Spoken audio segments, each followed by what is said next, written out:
Stotram, stotram, stotram, stotram, stotram, stotram, stotram, stotram, stotram, stotram, stotram, stotram. Hallelujah, hallelujah, hallelujah, hallelujah. Praise the Lord, aunty. நீங்க start பண்ணலாம் aunty. Praise Lord, praise Lord. Praise the Lord, நீங்க தொடங்கலாம் aunty.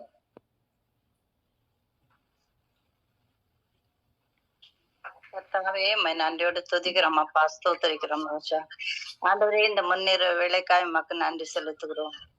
உடைய அநாத தீர்மானத்தின் கர்த்தாவே உங்களை இந்த நேரத்தில் ஒன்று கூட்டி சேர்த்திருக்கிறீரப்பா. இந்த ஜப குழுவைக்காக உமக்கு நன்றி செலுத்துகிறோம். அல்லேலூயா. எப்பொழுதும் கர்த்தாவே உம்முடைய பிரசன்னம் ஆசானுடைய ஆளுகை எங்கள் மேல் வரும்படிக்கு ஆண்டவரே, எங்கே 2-3 பேர் என் நாமத்தினாலே கூடி இருக்கிறார்களோ அங்கே அவர்கள் மத்தியிலே இருக்கிறேன் என்று சொன்ன தேவனப்பா, எங்கள் மத்தியிலே நீர் வந்து அமர்ந்திருக்கிறப்பாய் உமக்கு நன்றி செலுத்துகிறோம், நன்றி செலுத்துகிறோம். அதை உணர்ந்தவர்களா நாங்க பயபக்தியோடு ஆண்டவரே கர்த்தரை ஆராதிக்கவும், ஆண்டவரே என் தேவனே செய்திகளை கேட்கும் கர்த்தவங்களுக்கு கிருபை தரும்படிக்காய் ஜெபிக்கிறோம். பாடல் வேலைகள் ஆண்டவரே, ஜெப வேலைகள் கர்த்தாவே அப்பா, தாசரை மறைத்து நீர் வெளிப்பட வேண்டுமாய் அவர் கொடுக்கிற செய்திகள் ஆண்டவரே கர்த்தாவே எல்லாருக்கும் வந்திருக்கிற ஒவ்வொருவருக்கும் பிரயோஜனமா இருக்கும்படிக்காய் ஆண்டவரே அப்பா, என் தேவனே கர்த்தாவே ஒவ்வொருவரும் அது எனக்கென்று எடுத்துக்கொண்டு கர்த்தாவே அப்பா அதன்படி செயல்பட கர்த்தர் நீர் உதவி செய்யும்படிக்காய் ஆண்டவரே எங்கள் ஒவ்வொருவரையும் ஒவ்வொருடைய ஆவி ஆத்மா சரீரம் முழுவதும் ஜீவ பலியாக்கி உம்முடைய கருத்திலேயே நாங்கள் அர்ப்பணித்து ஒப்பு கொடுத்து செபிக்கிறோம் ஐயா. ஆவியானவர் தாமே எங்களோடு உலாவும்படிக்காய் எங்களோடு பேசும்படிக்காய் உடைய கரத்திலே அர்ப்பணித்து ஒப்பு கொடுத்து ஜெபிக்கிறோம். எல்லா துதி கன மகிமை எல்லாம் உமக்கு செலுத்தி கர்த்தராகிய இயேசு கிறிஸ்துவின் நாமத்தில் ஜெபிக்கிறோம் எங்கள் ஜீவனுள்ள நல்ல பிதாவே. யாரோ நின்றோஜா இவர் பரிபூரண அழகுள்ளவர், சாரோ நின்றோஜா இவர் பரிபூரண அழகுள்ளவர், அன்பு தோழன் என்பேன் ஆற்றும் துணைவன் என்பேன், அன்பு தோழன் என்பேன் ஆற்றும் துணைவன் என்பேன், இன்பநேசரை நான் கண்டேன், இன்பநேசரை நான் கண்டேன், காடானாலும் மேடானாலும் கர்த்தரின் பின்னே போக துணிந்தேன், காடானாலும் மேடானாலும் கர்த்தரின் பின்னே போக துணிந்தேன், சாரோ நின்றோஜா இவர் பரிபூரண அழகுள்ளவர், சாரோ நின்றோஜா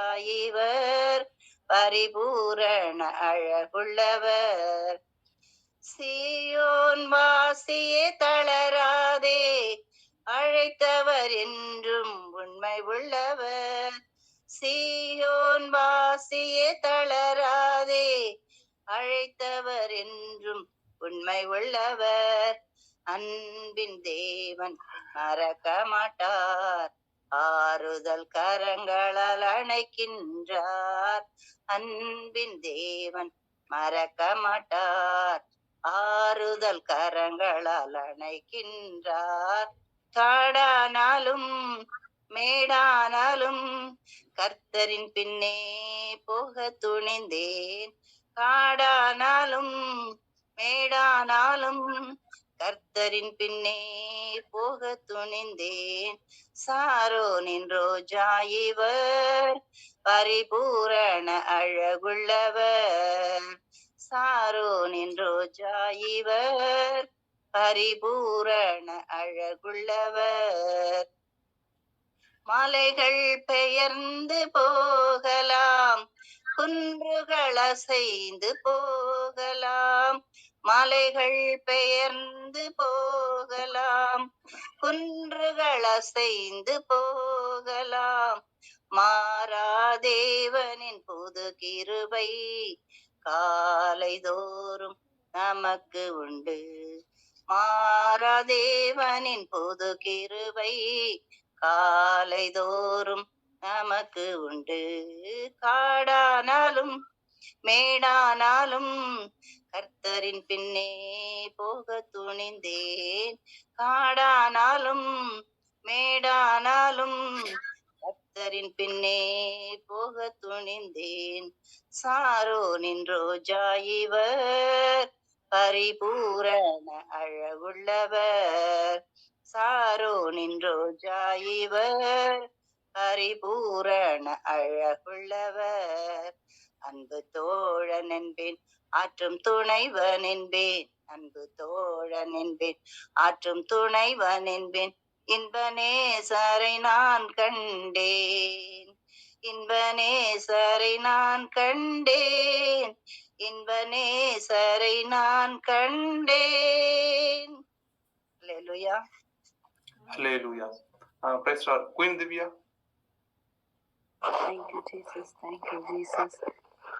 கர்த்தர் நாமம் என் புகலிடமே, கருத்தோடு துதித்திடுவேன். கர்த்தர் நாமம் என் புகலிடமே, கருத்தோடு துதித்திடுவேன். யெகோவா ஈரே, எல்லாமே பார்த்துக் கொள்வீர். யெகோவா ஈரே, எல்லாமே பார்த்துக் கொள்வீர்.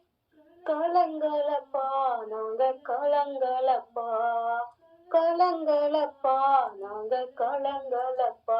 கர்த்தர் நாமம் என் புகலிடமே, கருத்தோடு துதித்திடுவேன். யெகோவா நிசியே, என்னாலும் வெற்றி தருவீர். யெகோவா நிசியே, என்னாலும் வெற்றி தருவீர். சோஸ்திரமே அப்பா, சோத்திரமே, சோத்திரமே அப்பா, சோத்திரமே. கர்த்தர் நாமம் என் புகலிடமே, கருத்தோடு துதித்திடுவேன். யெகோவா ராப்பா, சுகம் தரும் தெய்வமே. யெகோவா ராப்பா, சுகம் தரும் தெய்வமே. கலங்களப்பா, நாங்க கலங்களப்பா, கலங்களப்பா, நாங்க கலங்களப்பா. கர்த்தர் நாமம் என் புகலிடமே, கருத்தோடு துதித்திடுவேன். கர்த்தர் நாமம் என் புகலிடமே, கருத்தோடு துதித்திடுவேன். யெகோவா யெகோவா, எங்கள் நல்ல மேய்ப்பரே. யெகோவா யெகோவா, எங்கள் நல்ல மேய்ப்பரே. சோத்திரமே அப்பா, சோத்திரமே, சோத்திரமே அப்பா, சோத்திரமே. கர்த்தர் நாமம் என் புகலிடமே, கருத்தோடு துதித்திடுவேன்.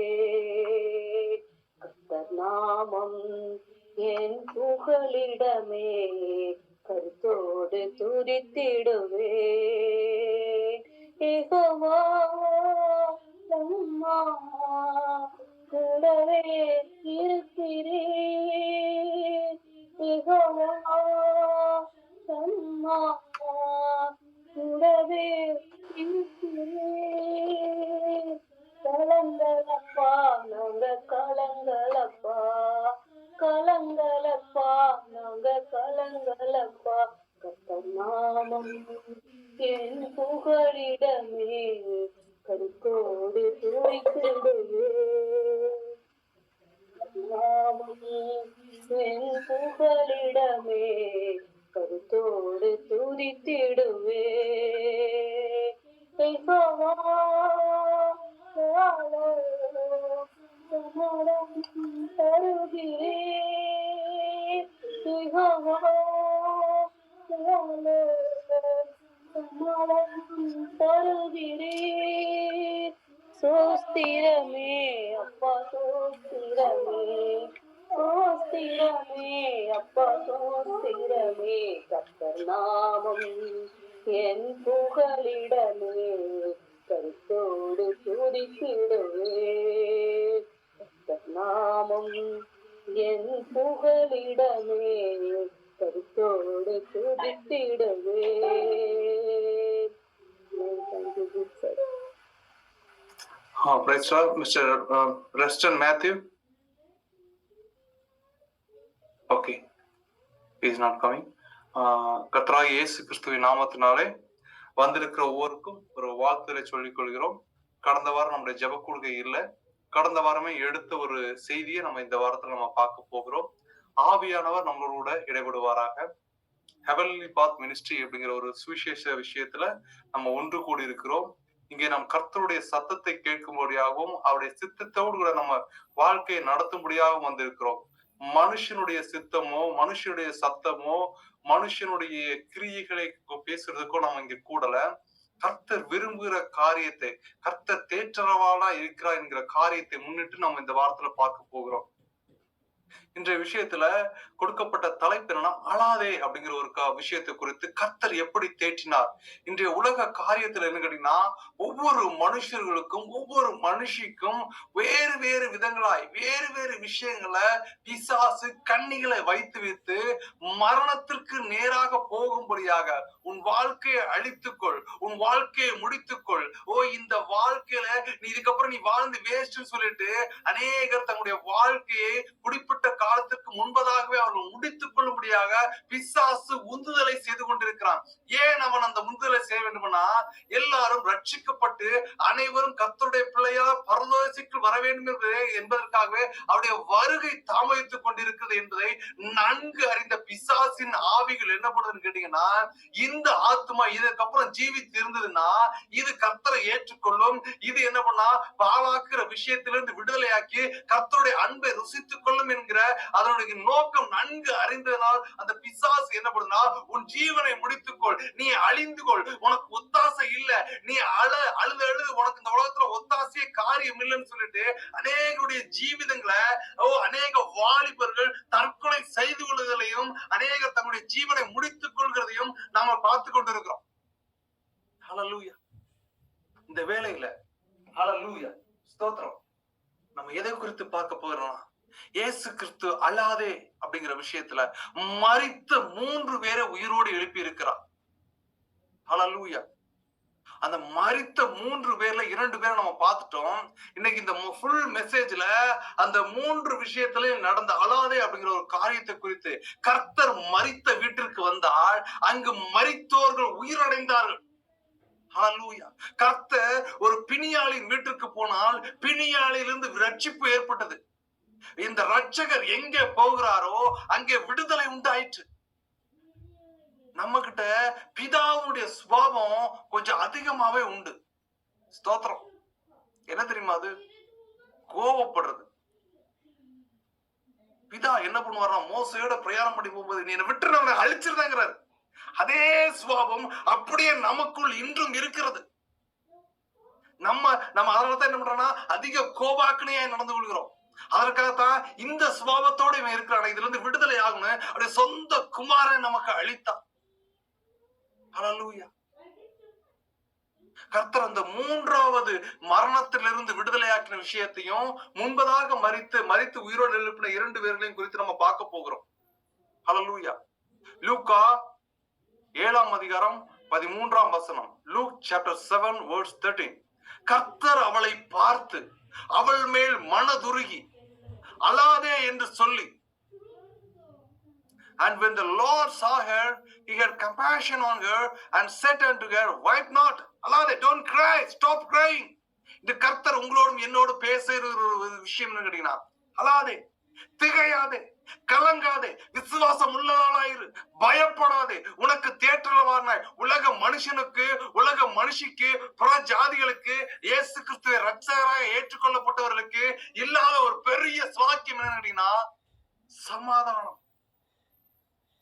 அவர் நமக்கு கொடுத்துட்டு போகிற பெரிய பொக்கிஷம்னா ஒரு சமாதானம். உலகம் தருகிற சமாதானம் அல்ல, அது நித்தியமா நமக்கு சமாதானத்தை கொடுக்கிற ஒரு விஷயமா இருக்கிறது. ஹல்லேலூயா. இந்த விஷயத்த ஃபர்ஸ்ட் இங்கிலீஷ்ல எழுதியிருக்கிறோம். அடுத்து நான் இப்போ வசித்துக் கொண்டிருக்கிற கொரியா தேசத்தின் மொழிகள்ல எழுதியிருக்கிறோம். அப்புறம் ஜெர்மன்ல அந்த 3 விஷயத்தை எழுதியிருக்கிறோம். அதுக்கப்புறம் மலையாளம், கேரளா, அதுலயும் அந்த நம்ம இன்னைக்கு பேச போகிற விஷயத்த ஒரு ஷார்ட் கண்டென்ட்டா கொடுத்திருக்கிறோம். கடைசியா அரபிக், ஹிந்தி, நம்ம தேசிய மொழின்னு சொல்லக்கூடிய ஹிந்திலையும் கொடுத்திருக்கிறோம். அரபு தேசத்துல செல்றதுனால அரபு தேசத்தை குறித்து பேச போகிறதுனால அரபு தேசத்துல கர்த்தருடைய வார்த்தை எப்படி பிரகாசிச்சது அப்படிங்கிறது நம்ம இந்த இடத்துல பார்க்க போகிறோம். ஃபைனலா நம்ம பார்க்க போற விஷயங்கள் எல்லாமே தமிழ்ல பார்க்க போகிறோம். கீழே வந்து சைனீஸ்ல எழுதியிருக்கிறோம். ஏன்னா இன்னைக்கு கொடுக்க போற மெசேஜ் வந்து ஆவியானவர் நிறைய பேரை எழுப்ப வேண்டும் என்று இருக்கிறார். God want to revive some ministry peoples in this, those who are hearing this message. இந்த வார்த்தையை கேட்கிறவரை அநேகரை கர்த்தருக்கு பிரியமான ஒரு விதமா பயன்படுத்தணும்னு நினைக்கும் போது அந்த மேலே கொடுக்கப்படுகிற டைட்டில்ல எல்லா இருப்பிடங்களையும் எல்லா விஷயங்களும் என்னன்னா அந்தந்த மொழிகளுக்குரிய இடத்துல நம்ம எழுதி வச்சிருக்கிறோம். ஃபார் எக்ஸாம்பிள் லூக்கா அப்படின்னா லூக்னு இங்கிலீஷ்லயும் இருக்கும், அதே மாதிரி மலையாளத்துல லூக்கான்னு வரைஞ்சிட்டே இருக்கும், ஹிந்தியிலும் இருக்கும், அது போக கொரியா, இங்கிலீஷ், தென் சைனீஸ், அரபிக் எல்லா மொழிகள்லயுமே அந்த மெசேஜுக்கு மேல அந்த கண்டனம் நம்ம கொடுத்திருப்போம். ஹல்லேலூயா. இந்த முதலாவது விஷயம் என்னன்னா, இயேசு கிறிஸ்து 3 பேரை மரித்தோர்ல இருந்து எழுப்பினார். முதல் நடந்த சம்பவம் என்னன்னா, நாயின் விதவையின் மகன், ஒரு இளம் மகன் மரித்து கொண்டு அடக்கம் செய்யும் போது அவளுடைய அழுகதை பார்த்து அவள் மேல் மனதுருங்கி அவளை உயிரோடு எழுப்புகிறார். அடுத்து எவீருவின் மகள், இது ஒரு சிறு பெண். எவீரு என்ன பண்றான்னா, போதகரே நீங்க எங்க வீட்டுக்கு வாங்க, என் மகள் மரண அவஸ்தைப்படுகிறாள் அப்படி சொல்றான். அந்த வீட்டுல போயிட்டு இருக்கும் அழுகிற கூக்குரலை பார்க்கிறார். அங்கேயும் மரித்த அந்த பெண்ணை குரலி தலித்தாக்குமே என்கிறார், அவர் உயிரோடு எழும்புகிறார். 3வது லாசரு மரிக்க போகிறார். இந்த மேல சொல்லப்பட்ட 2 விஷயங்களும் 2 நடந்த சம்பவங்கள் எப்படிப்பட்டது கேட்டீங்கன்னா, இயேசு மரித்ததற்கு அப்புறமா பார்த்தார். ஆனால் லாசரு தன்னுடைய சிநேகிதன் மரிக்கிறதற்கு முன்பதாகவே அவர் தெரிந்திருந்தார். இவர் மரிக்க போகிறார் என்பதை தெரிந்திருந்தும் அவர் காலதாமதம் பண்ணுகிறார். ஏன்னா அந்த இடத்துல அற்புதம் நடக்க வேணுங்குது. இந்த 3 விஷயத்தை குறித்தும் அனாதை என்று எப்படி தேற்றுல நம்ம பார்க்க போறோம். இந்த உலகத்துல நீங்க நல்லா பாத்தீங்கன்னா, இறந்தவங்களை உயிரோட எழுப்புனதா சரித்திரமே இல்லை. எப்படின்னு கேட்டா சயின்ஸ் ரீதியா சொல்ல வரேன். சயின்ஸ் ரீதியா எவ்வளவு பெரிய technologies. Nowadays we are hearing the God's word from different places, different country. வேறு மாநிலங்கள், வேறு மாவட்டங்கள், வேறு தேசங்களில இருந்து நம்ம ஒருமுகமாய் இந்த கர்த்தருடைய சத்தத்தையும் கர்த்தரிடத்திலிருந்து வருகிற வார்த்தையும் கேட்டுக்கொண்டிருக்கிறோம். டெக்னாலஜி அந்த அளவுக்கு வளர்ந்துருச்சு. ஆனால் மரித்த ஒரு மனுஷனை உயிரோடு எழுப்பக்கூடிய வல்லமை இந்த டெக்னாலஜிஸ்க்கு இல்லை. ஆனால் இயேசு கிறிஸ்துவை தன்னுடைய சொந்த ரட்சகராய் ஏற்றுக்கொண்டு அவர் மூலமாய் இயேசு கிறிஸ்து மாத்திரம் மரித்தோரை உயிரோடு எழுப்பவில்லை. இயேசுவின் பெயரை சொல்லி அவருடைய வார்த்தையை பிரசங்கிக்கூடிய அநேக தீர்க்கதரிசிகள், தேவ பிள்ளைகள், மெய்ப்பர்கள் மரித்தோரை இன்று வரை உயிரோடு எழுப்பிக் கொண்டிருக்கிறார்கள். எழுப்பின விஷயத்தை நான் கேள்விப்பட்டிருக்கிறேன். எழுப்பினவர்களை நான் அந்த போதகர்களை அவரை நான் நேரிலே பார்த்திருக்கிறேன். அவருடைய வார்த்தை செய்திகளை நான் கேட்டிருக்கிறேன். தேவ பிள்ளைகளே, நீங்கள் விசுவாசிக்க கூடுமானால் இந்த வார்த்தையை கேட்கிற சிலருக்கு கர்த்தர் இத்தகைய வரத்தை கொடுக்க போகிறார். விசுவாசித்து பெற்றுக்கொள் தேவ பிள்ளையே. தேவனால் கூடாதது ஒன்றுமே அல்ல. 10-11 அல்ல. நீங்கள் தனித்துவமாய் விளங்கும்படியாக, உங்களுக்கு ஒரு அங்கீகாரத்தை கொடுக்கும்படியாக இதோ கர்த்தருடைய வார்த்தை உங்கள் செவிகளிலே விழுகிறது. பெற்றுக்கொள் சகோதரியே, பெற்றுக்கொள் சகோதரா. ஹல்லேலூயா, ஸ்தோத்திரம். முதலாவது பேக்கப்படுற விஷயம் என்ன கேட்டீங்கன்னா, இந்த விஷயத்தை நம்ம ஆல்ரெடி தியானிச்சுட்டோம். ரொம்ப ஸ்பீடா சொல்லி முடிக்க போகிறோம். மார்க் எழுதுற புஸ்தகம் 5ஆம் அதிகாரத்துல பாத்தீங்கன்னா, இந்த இன்சிடென்ட் என்னன்னா, ஜெபாலய தலைவன் எவீரு என்பப்பட்டவன் என்ன பண்றாங்க அப்படின்னா, இயேசுவை பார்த்தோன்னு அவர் பாதத்துல விழுந்துறான். விழுந்துட்டு என் மகன் மரண அவஸ்தைப்படுகிறான், அவளை சுகமாக்குறதுக்கு நீங்க வந்தா மட்டும் போதும், அவ பிழைப்பான்ட்டு அவர் ரொம்ப ரெக்வெஸ்ட் பண்ணி கேட்கிறான். அவள் இன்னும் டீட்டெயிலா நீங்க பார்க்கணும். மார்க் 5:23 சொல்லுது, அவள் ஆரோக்கியம் அடையும்படிக்கு நீர் வந்து அவள் மேல் உமது கைகளை வையும், அப்பொழுது பிழைப்பாள் என்று அவரை மிகவும் வேண்டிக் கொண்டார். He was requesting to God. தேவ பிள்ளைகளே, இன்று ஜெபங்கள் எப்படி கொடுக்கப்படுகிறது, ஜெபங்கள் தேவனிடத்துல எப்படி ஏறெடுக்கப்படுகிறது கேட்டீங்கன்னா, ஒரு கட்டாயமா எனக்கு நீங்க தந்தை ஆகணும், இதை செஞ்சே ஆகணும். தகப்பனிடத்துல உரிமையா கேட்கறது நல்லதுதான், அது தவறு ஒன்று இல்ல. ஆனால் அவர் சித்தம் இருக்கிறதா இல்ல ஏன் சித்தம் அதுல முழுசா இருக்கிறதா அப்படிங்கிறத நம்ம நிதானிச்சு ஆராய்ந்து அறிக்கணும். இப்போ இந்த எவ்வியருக்கு என்ன ஒரு கான்ஃபிடன்ஸ் கேட்டீங்கன்னா, நீர் வந்து உங்களுடைய கைகளை வைத்தால் பிழைப்பான் என்று மிகவும் வேண்டிக் கொண்டான். இயேசு கிறிஸ்து பாக்குறாரு, ஓகேப்பா நான் உங்களோட வாரம் சொல்லி ஒரு திரள் கூட்ட ஜனங்களோடு பிரயாணம் பண்ணி போற வேலையதான் 12 வருஷமாய் பெரும்பாடுள்ள ஒரு ஸ்திரீ என்ன பண்றான்னா, அவருடைய வஸ்திரத்தின் ஓரத்தை தொட்டால் நான் சுகமாவேன் என்று சொல்லுறார். வசனத்தை பாருங்க, மார்க் 5:24 சொல்லப்பட்டிருக்குது. அவர் அவனோடு கூட போனா திரளான ஜனங்கள் அவருக்கு பின் சென்று அவரை நெருக்கினார்கள். ஒரு திரள் கூட்டம் அவரை சுத்தி எப்பவுமே இருக்கும். ஹல்லேலூயா, ஸ்தோத்திரம். அப்போ அந்த வஸ்திரத்தை தொட்டவன அவ ஹீல் ஆயிட்டா. அந்த இடத்துல ஒரு டைம் லேக் ஏற்படுது. அவர் அவளோடு கூட யார் என்னை தொட்டதுன்னு கேட்டு என்கிட்ட ஒரு வல்லமா போச்சுது அப்படி சொல்லி கேற இடத்துல அந்த காலதாமத்தின் நிமித்தமாக இங்க இன்னொரு செய்தி வருகிறது. அவர் பார்க்கிறார், அந்த ஸ்திரீ சொல்ற முடியும், வஸ்திரத்தை தொட்டாலும் சரியாவும் நினைச்சேன், ஹீல் ஆயிடுச்சு. அநேக ஆண்டுகளால் தன்னுடைய செல்வங்களை எல்லாம் செலவழித்து நிம்மதியை இழந்து தன்னுடைய இருதயத்தில் அவள் விசுவாசத்தை வைத்து தேவனுடைய வஸ்திரத்தை தொட்டால் பிழைப்பேன் என்று சொல்கிறாள். அவள் விசுவாசித்தது, அவளுக்கு நடந்தது. தேவ பிள்ளைகளை வந்திருக்கிற நீங்கள் உங்கள் விசுவாசத்தை தேவன் மேல் வைத்து தேவனால் கூடும் நீர் ஒரு வார்த்தை சொல்லும் என்று, ஓ ஹல்லேலூயா, அந்த வேலைக்காரனுக்காக அந்த பணக்கார எஜமான் அந்த தேவனிடத்துல வந்து ஆளை அனுப்பினது மாத்திரமல்ல, அவனும் வந்து கர்த்தரை பார்க்கும்போது நீர் என் வீட்டிற்கு வருவதற்கு பாத்திரன் அல்ல, ஒரு வார்த்தை மாத்திரம் சொல்லும் என் வேலைக்காரன் பிழைப்பான் என்ற அந்த விசுவாசத்தை, அந்த நம்பிக்கையை தேவன் இன்னைக்கு உங்களுக்கு என்கிட்டயும் அவர் எதிர்பார்க்கிறார். நீங்கள் கடுகளவு விசுவாசம் உள்ளவளா இருந்து மலையை பார்த்து பயந்து போய் என்று சொன்னால் அது அப்படியே ஆகும் என்று வசனம் சொல்லிருக்கிறது. தேவ பிள்ளையே, குடும்பத்தில் பிரச்சனையா, உபத்திரவமா, கண்ணீரா, வியாகுலமா, ஹல்லேலூயா, நம்பினோர் உன்னை கைவிட்டார்களோ, சுற்றியுள்ளவர் உன்னை தூட்டி திருந்தினார்களோ, வேலை ஸ்தலத்திலிருந்து வெளிப்பாடாய் போ என்று துரத்தப்பட்டாயோ, ஹல்லேலூயா, உங்களுக்கு நிர்ணயிக்கப்பட்டிருக்கிறது. உங்கள் கண்கள் காணவில்லாத போது கண்கட்டி மயமாய் காரியம் ஸ்தம்பித்து நிற்கிற வேலையிலே கர்த்தருடைய வார்த்தை சொல்கிறது, விசுவாசத்தை பெற்றுக்கொள் தேவர்களே, விசுவாசிக்க கூடுமானால் எல்லாம் ஆகும். மார்க் 5 அவர் ரொம்ப தெளிவா சொல்றார். அப்படி இப்படி பேசிக்கிட்டு இருக்கிற ஜெபாலய தலைவர் வீட்டுல இருந்து சிலர் வந்து குமாரத்தை மறித்து போனார், இனி ஏன் போதகரை வருத்தப்படுத்துகிறீர்கள் என்றார்கள். சில நேரங்கள்ல உலகத்துல சுற்றி இருக்கிற சூழ்நிலைகள், உலகம் பார்க்கிற பார்வைகள், உங்களை பார்க்கிற புற ஜாதிகள், இவன் சாப்டர் க்ளோஸ், இதுக்கப்புறம் இவன் எந்திக்கவே முடியாது, இவனால எழ முடியாது, இவங்க அவ்வளவுதான் காலி, எல்லாம் முடிந்தது என்று அவர்கள் எண்ணினாலும், ஹல்லேலூயா, சிலுவையில் மரித்த தேவன் உயிரோடு எழும்பு முன்பதாக அங்கே இருந்த மக்கள், அங்கே இருந்த பிரபுக்கள், அங்கே இருந்த ராஜாக்கள், சிலுவையில ஒப்பு கொடுத்தவர்கள் எல்லாரும் கர்த்தருடைய காரியம் என்று, கர்த்தர் என்று சொல்லப்பட்டவன் மரித்து போனார் என்று எக்கால தொனிகளோடு பெருமையோடு அவர்கள் சுற்றி கொண்டு தூற்றிக் கொண்டிருந்த வேளையிலே, ஹல்லேலூயா, ஹல்லேலூயா, அந்த வேளையிலே சூரியன் இருளாய் மாறியது, நிலநடுக்கங்கள் உண்டாயிற்று, திரட்சிலைகள் கிழிந்தது, மரித்த தேவன் அடக்கம் பண்ணி 3ஆம் நாள் உயிரோடு எழுந்தார்.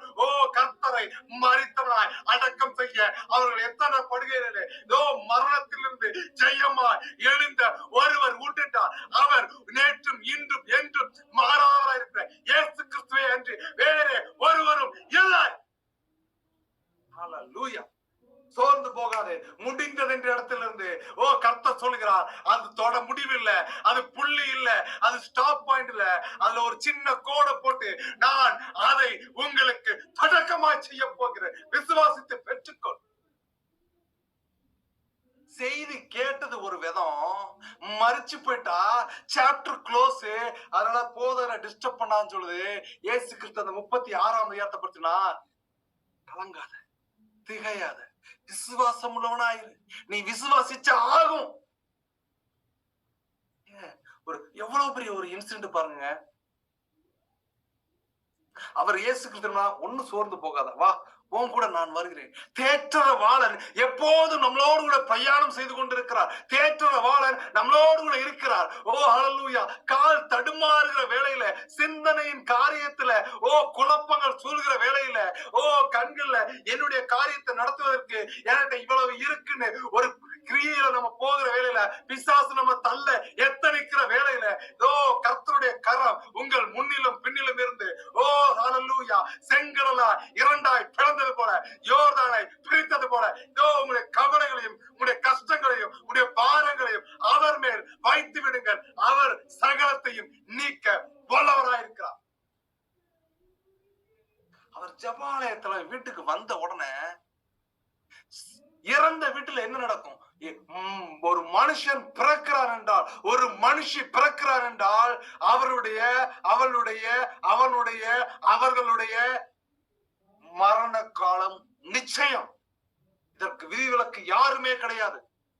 இந்த குறிப்பிட்ட காலத்துல நாம் வாழ்கிற இந்த வாழ்க்கையில கர்த்தருக்கு பிரியமாய் வாழ்கிறோமா, இல்ல நான் மனம் போல ஜீவிக்கிறனா, என் இஷ்டம் போல வாழ்றனா, எனக்கு செத்தா போதும் அவ்வளவுதான் நீ நினைச்சு வாழ்ந்தா உனக்கு ஐயோ நரகத்தில கூப்பிடும் போது உன் சகோதரனோ உன் சகோதரியோ உன் தாயோ உன் தகப்பனோ நீ பெற்ற பிள்ளைகளோ வந்து எங்களுடைய கிரியினால தயவு செஞ்சு அவரை மீட்டு பரலோகத்துக்குள்ள கொண்டு வாருங்கன்னு ரெக்கமெண்டேஷன் செய்யவே முடியாது. அவனுடைய கிரியை அவனோட கூட வருகிறது. ஹல்லேலூயா. இப்பொழுதே மனம் திரும்புங்கள். மனம் திரும்புங்கள். மரணத்திலும் மரண படுக்கைகளும் குழியில் இறங்குகிறவரும் தேவனை துதியார்கள். நீங்களும் நானும் ஜீவனோடு இருக்கும் போது கர்த்தரிடத்துல திரும்புவோமானால் வாசல் குறுகலான வாசல் வழியா பிரவேசிக்க போகிறீர்களா? கேட்டுக்கு போகிற வாசல் வழி விசாலமா இருக்கிறது. அதன் வழியாய் பிரவேசிக்க போறீங்களா?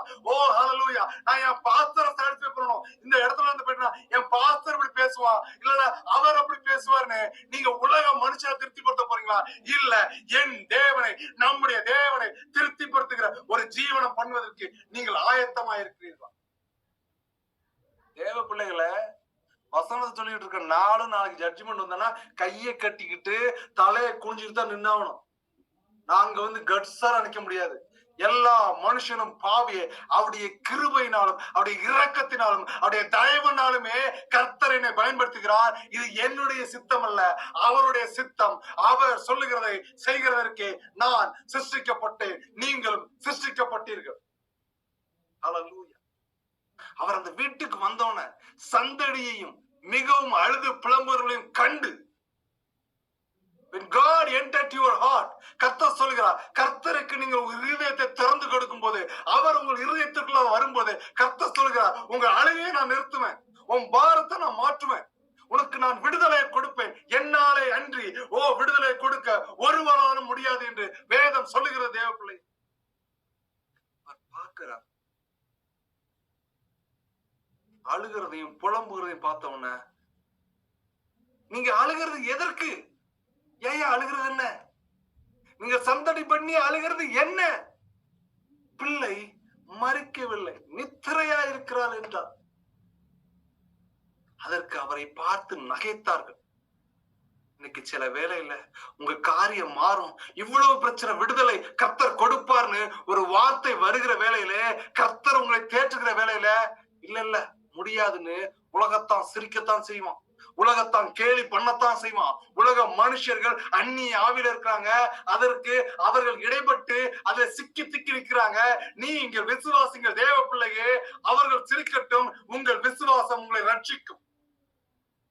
உடனே எல்லாத்தையும் வெளியில போக பண்ணிட்டு தகப்பனையும் தாயையும் தன்னோடு வந்த 3 சீஷர்களையும் உள்ள கூப்பிட்டுட்டு போயிட்டு பிள்ளை இருந்த இடத்துக்கு பாக்குறாரு. மார்க் 5:41 சொல்லுது, கையை பிடித்து தலித்தாக்குமே என்றார். அதற்கு சிறுபண்ணே எழுந்திரு என்று உனக்கு சொல்கிறேன் என்று அர்த்தமா. உடனே அந்த பிள்ளை எழுந்துட்டா. அந்த பிள்ளைக்கு 12 வயசு இருந்துச்சுங்க. எல்லாரும் மிகவும் ஆச்சரியப்பட்டாங்க. இயேசு கிறிஸ்து சொல்கிறார், மார்க் 5:43 ஒருவருக்கும் அறிவியாதபடிக்கு அவர்களுக்கு உறுதியாய் கட்டளையிட்டு அவளுக்கு ஆகார அதிகாரம் கொடுக்கும்படி சொன்னார். சில இடத்துல இயேசு கிறிஸ்து மிராக்கிளை பண்ணி முடிச்சோன்னா யார்ட்டையும் சொல்லாதீங்கன்னு ஒரு ப்ராமிஸ் சொல்றாரு.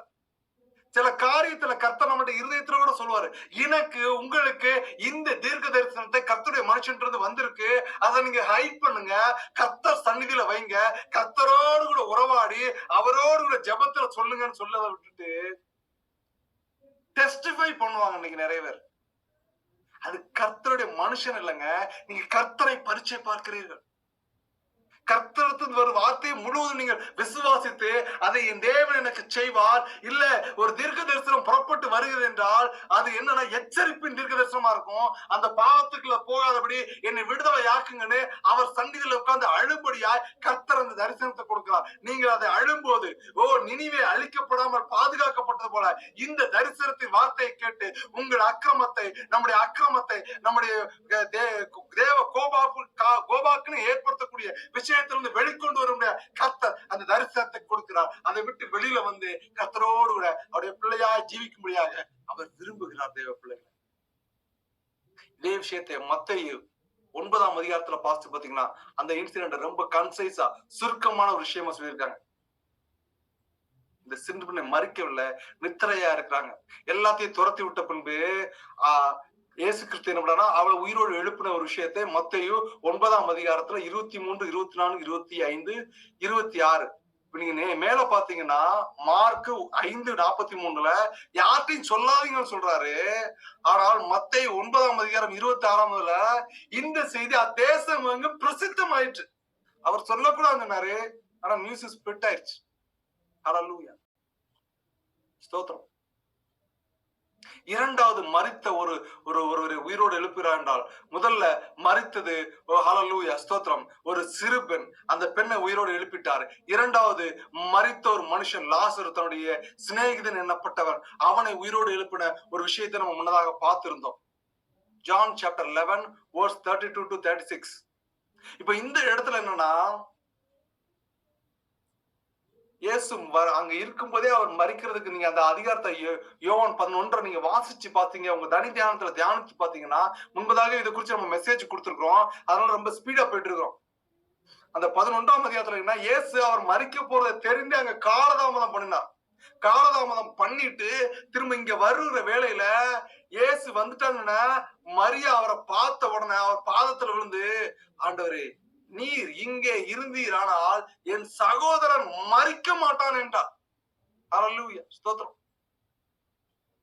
இன்னைக்கு நமக்கு நிறைய பேருக்குள்ள ஒரு விஷயம்னா, அவங்க மட்டும் கூட இருந்திருந்தாங்கன்னா மரிச்சிருக்க மாட்டாங்க.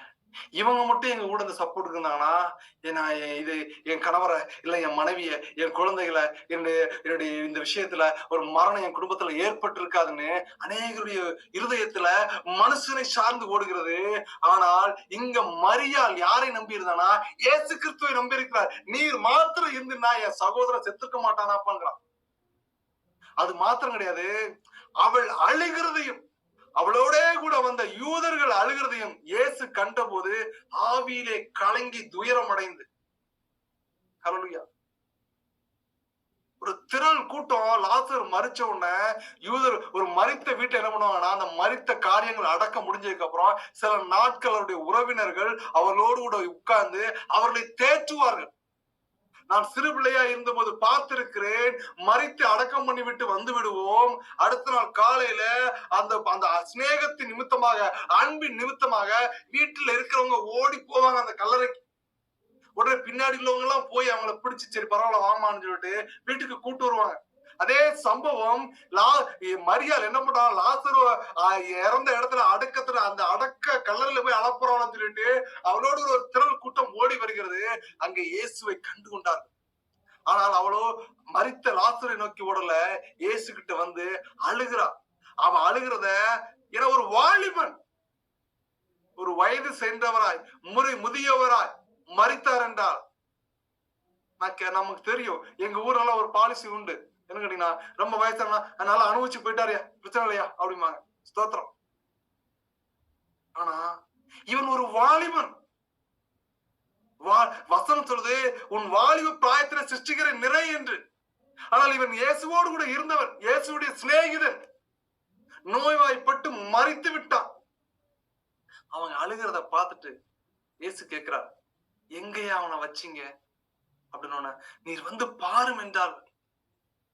இந்த இடத்துல இயேசு கிறிஸ்து சிலுவையில அடிக்கப்படுவதற்கு முன்பதாக அந்த மலையில அவருடைய கண்ணீர் ரத்த துளியா விழுந்தது.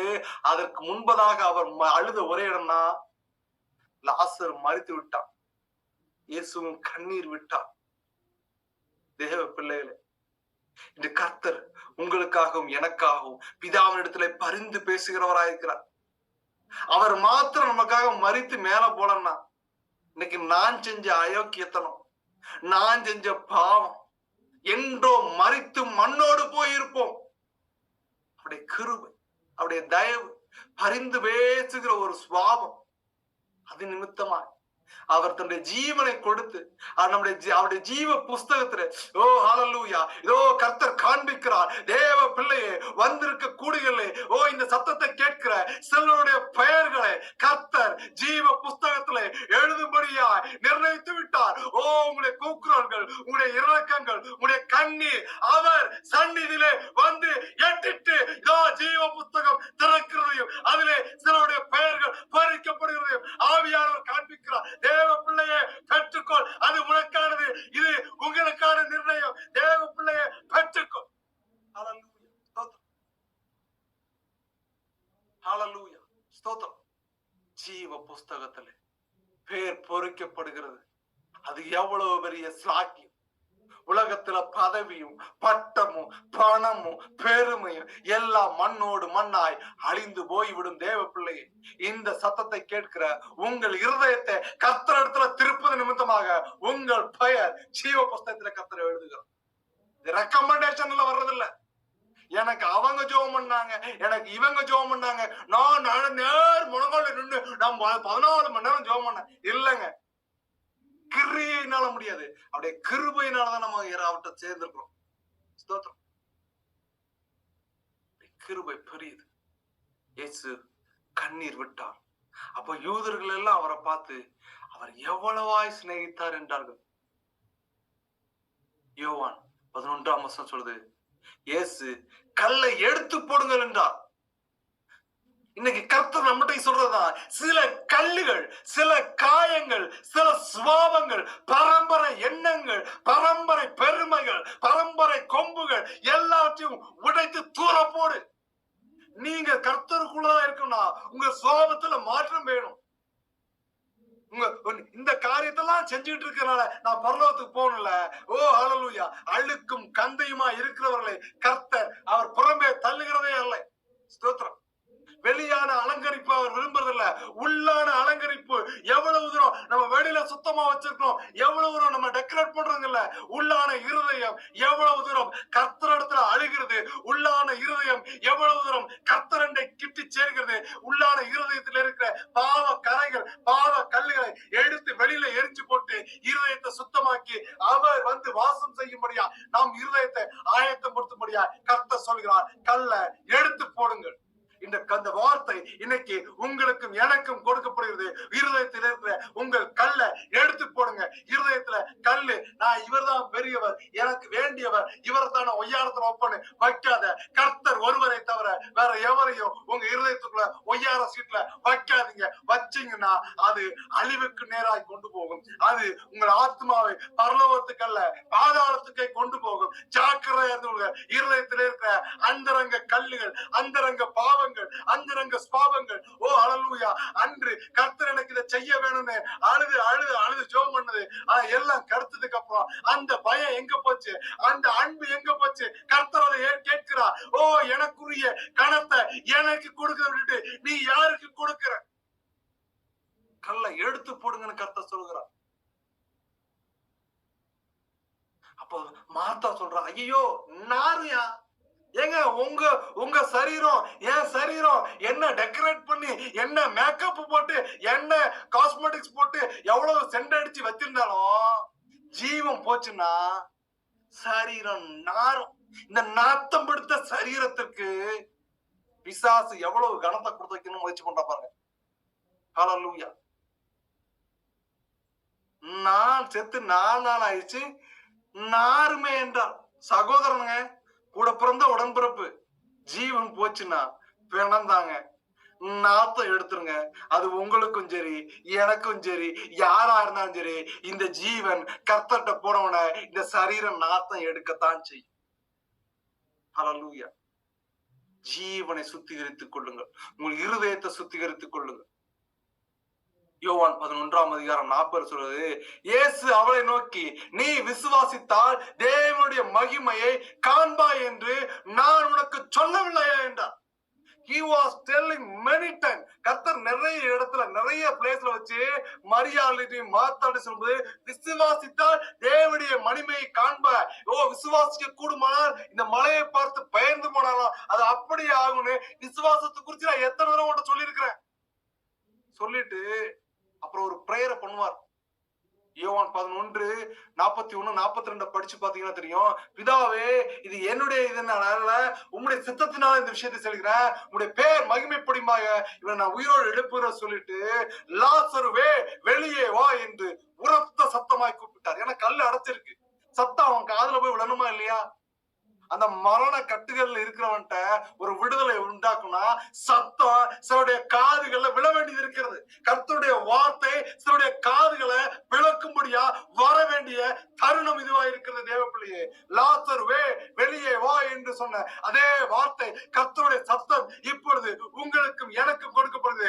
உங்கள் பாவ கரைகளை, நம்முடைய பாவ கரைகளை, நம்முடைய இச்சைகளை, நம்முடைய பெருமைகளை, நம்முடைய எண்ணங்களை எல்லாத்தையும் விட்டுட்டு வெளியில வந்து கர்த்தர் விரும்புகிற செய்யும்படியாக, உலகத்துல மரித்தவர்களா வாழ்ந்து இல்லாதபடியாக தேவனுடைய சித்தத்தின்படி தேவனுடைய சத்தத்தை செய்யும்படியாக, எளியே வா என்று உங்கள் கட்டுகளிலிருந்து, உங்கள் பாரம்பரியத்திலிருந்து, என் ஜாதிக்கு தான் இதை செய்வேன், என் ஜாதியை விட்டு அதுல எப்படி பொண்ணு எடுக்குது, இதுல எப்படி பொண்ணு எடுக்குதுன்னு சில கட்டுகள் இருப்போம்னா எப்படிங்க பரலோகத்துக்கு போக முடியும்?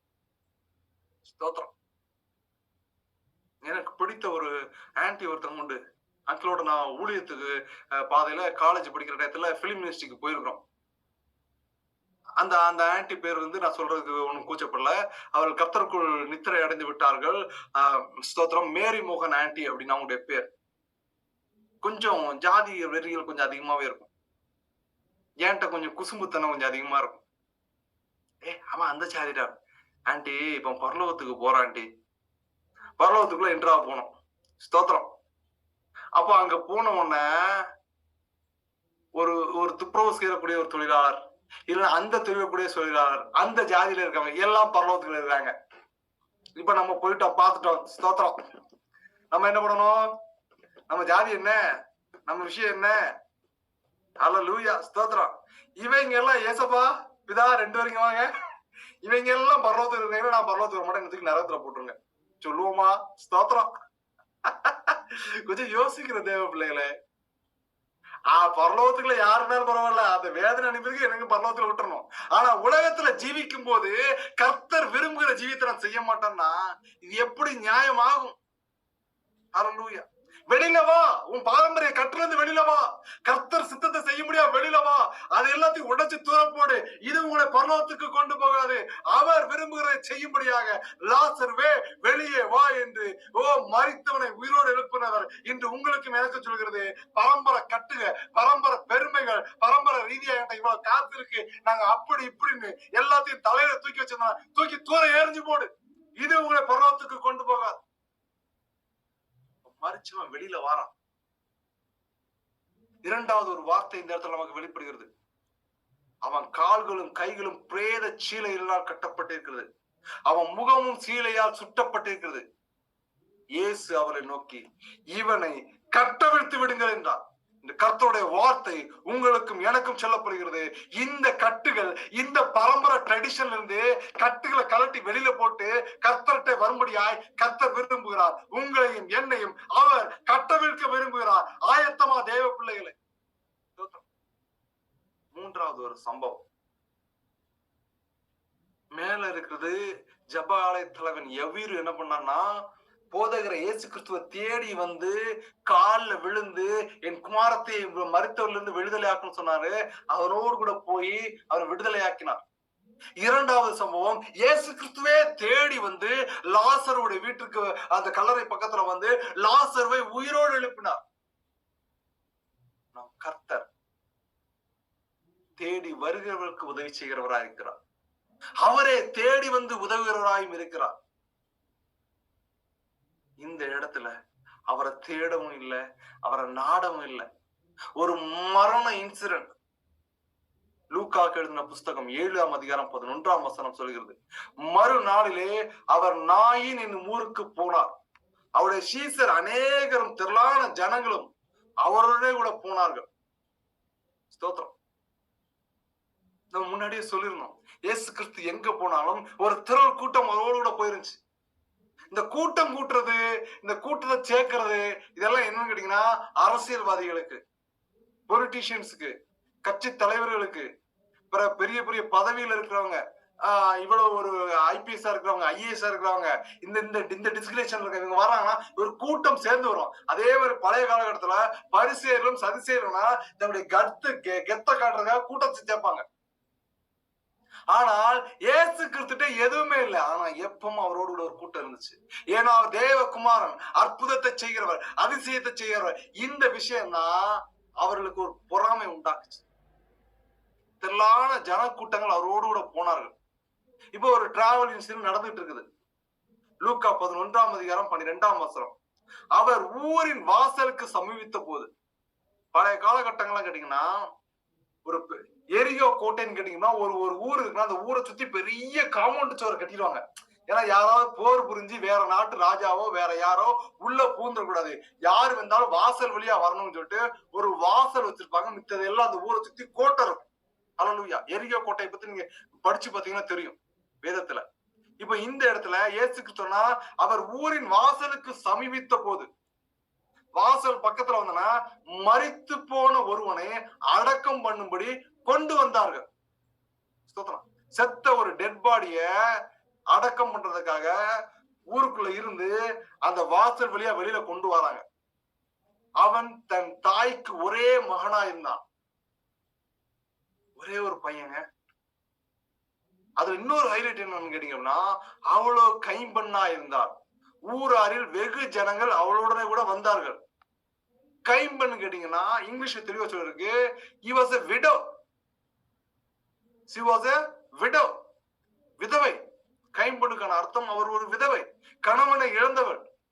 அவளுக்கு இருந்த ஒரு ஆதரவு என்றால் ஒரு வாலிப மகன். ஸ்தோத்திரம். அவனும் செத்து போயிட்டான்.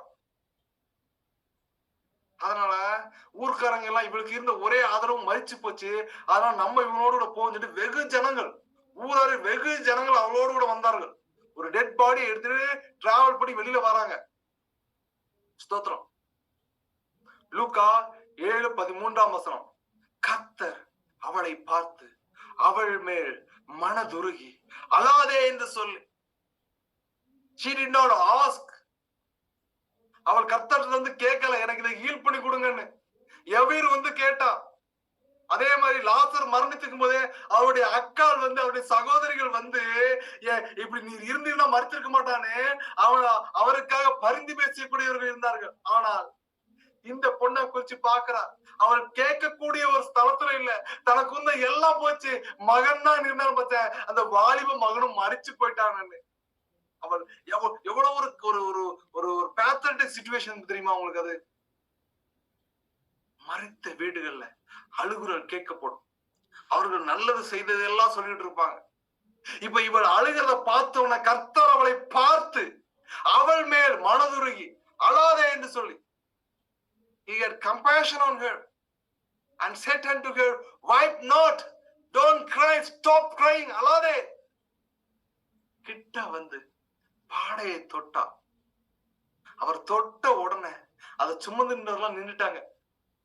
அப்பொழுது அவர், வாலிபனே எழுந்திரு என்று உனக்கு சொல்லுகிறேன் என்றார். இதோ தேவ வார்த்தை இந்த கூடியில கூடியிருக்கிற உங்களுக்கும் எனக்கும் இதை கேட்க போர்களுக்கும் அவர் சொல்கிறார், வாலிபனே எழுந்திரு, சிறப்பின் வாசலில் நின்று ஸ்தோத்திரம், தேசத்திற்காக ஜெபித்துக்கொள், தேசத்தின் காரியத்திற்காக ஜெபித்துக்கொள், தேசத்திலே மரணங்கள் சம்பவிக்க முடியாத, போர்கள் வராதபடியாக, உன் தேசம் காக்கப்படும்படியாக சிறப்புல இருந்து ஜெபித்துக்கொள்.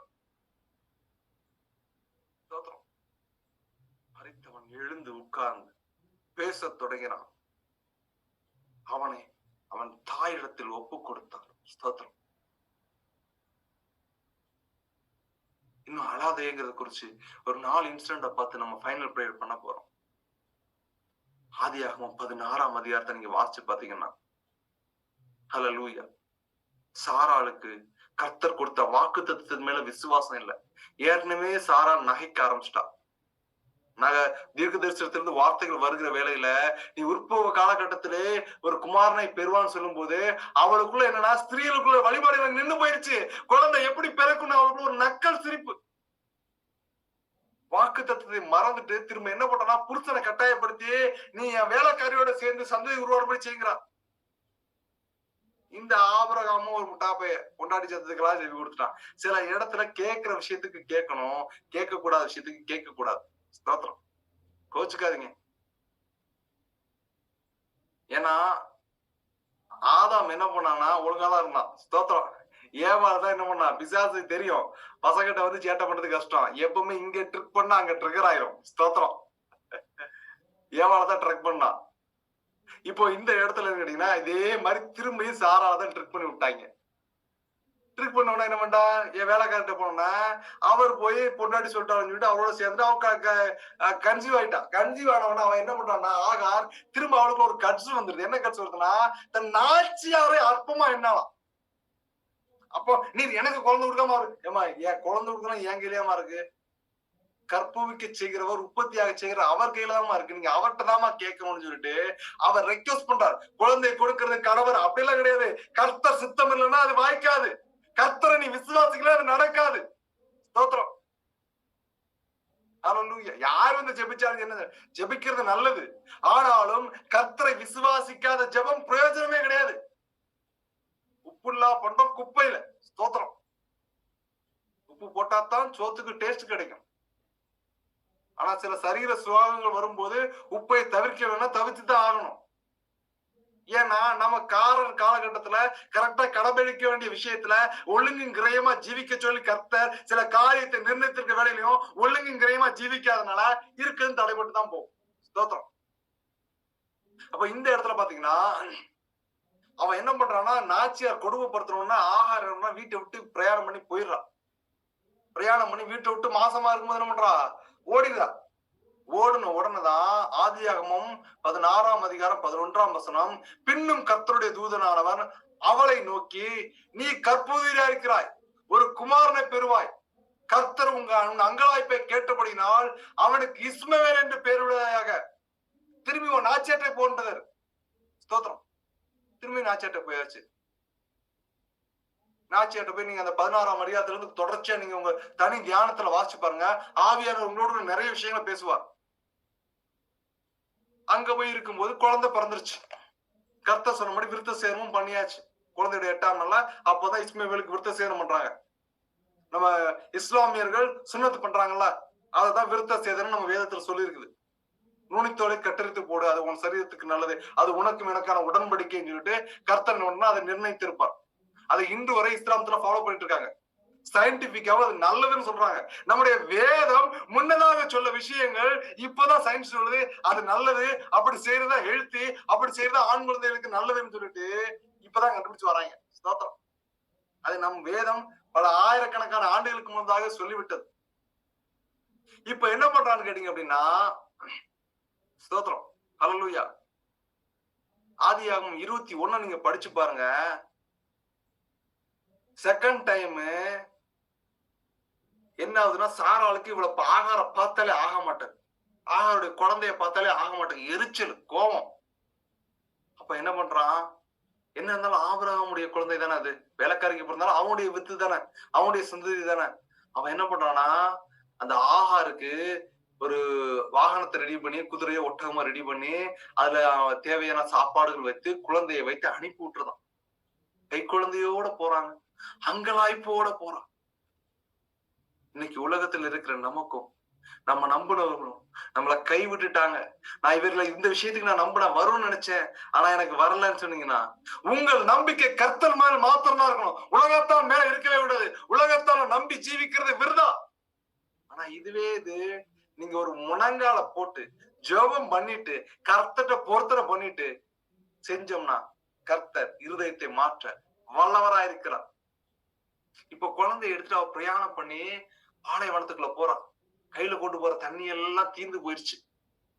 ஆதியாகமம் 21 படிச்சு பாருங்க, தியானிச்சு பாத்தீங்கன்னா நல்லா இருக்கும்.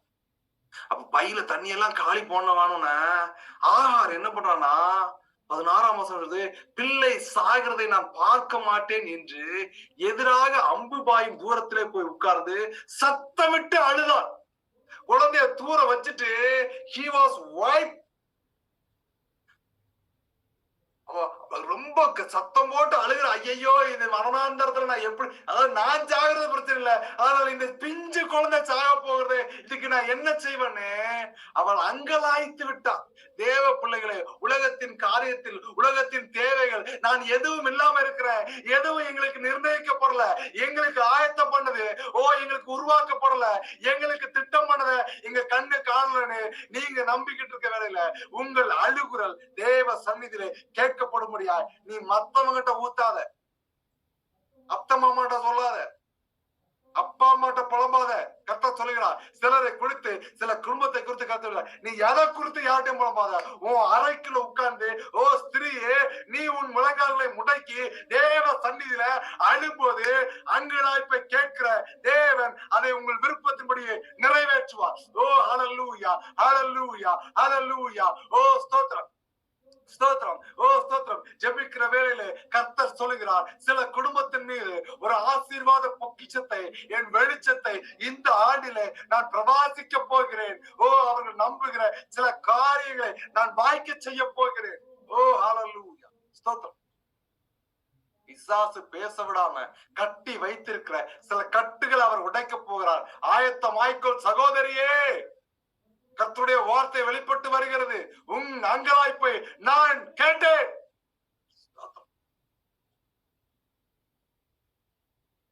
ஆதியாகமம் 16:21-17 சொல்லுது, தேவன் பிள்ளையின் சத்தத்தை கேட்டார். She was cried, at the same time the son also cried. ஒரு கை குழந்தை அழுகிறது. வசனம் ரொம்ப தெளிவா சொல்லுது, அவக்க சத்தம் போட்டு அழுதுட்டு கிடக்குறா, நீ அழுமா, பிரச்சனை இல்லை. ஸ்தோத்திரம், ஹல்லேலூயா. உங்கள் அழுகையை மாத்திரமல்ல, உங்கள் குழந்தைகளுடைய ஜெபத்தையும் கர்த்தர் கேட்கிறவராயிருக்கிறார். தேவ பிள்ளைகளை, ஸ்தோத்திரம். நான் சில நேரம் சொல்றது உண்டு, அப்பாக்காக ஜெபம் பண்ணுமா, ஸ்தோத்திரம். ஏன்னா என் ஜெபத்தை விட கர்த்தர் குழந்தைகளின் ஜெபத்தை மிகவும் விரும்புகிறவராயிருக்கிறார். ஒன்று சேர்ந்து நாம் துதிப்போம், சாத்தானை மீதிப்போம், தேசத்தை சுதந்தரிப்போம். நம் இயேசு நல்லவர், ஒருபோதும் கைவிடார், ஒரு நாளும் விலகிடார். எதிர்காலம் நமக்குண்டு, எதற்கும் பயமில்லை, அதிகாரம் கையிலே, ஆளுவோம் தேசத்தை. ஹல்லேலூயா. தேவன் பிள்ளையின் சத்தத்தை கேட்டார். கேட்ட தேவன் சும்மா இல்லைங்க, தேவ தூதன் வானத்திலிருந்து ஆகாரை கூப்பிட்டு, ஆகாரே, உனக்கு என்ன சம்பவித்தது? பயப்படாதே, இதோ கர்த்தருடைய வார்த்தை, இதோ இங்க கூடுகிற இந்த வார்த்தை கேட்கிற உங்கள் மேல் இந்த வசனம் பலிக்கப்படுகிறது. ஹல்லேலூயா. என்ன சம்பவித்தது? பயப்படாதே.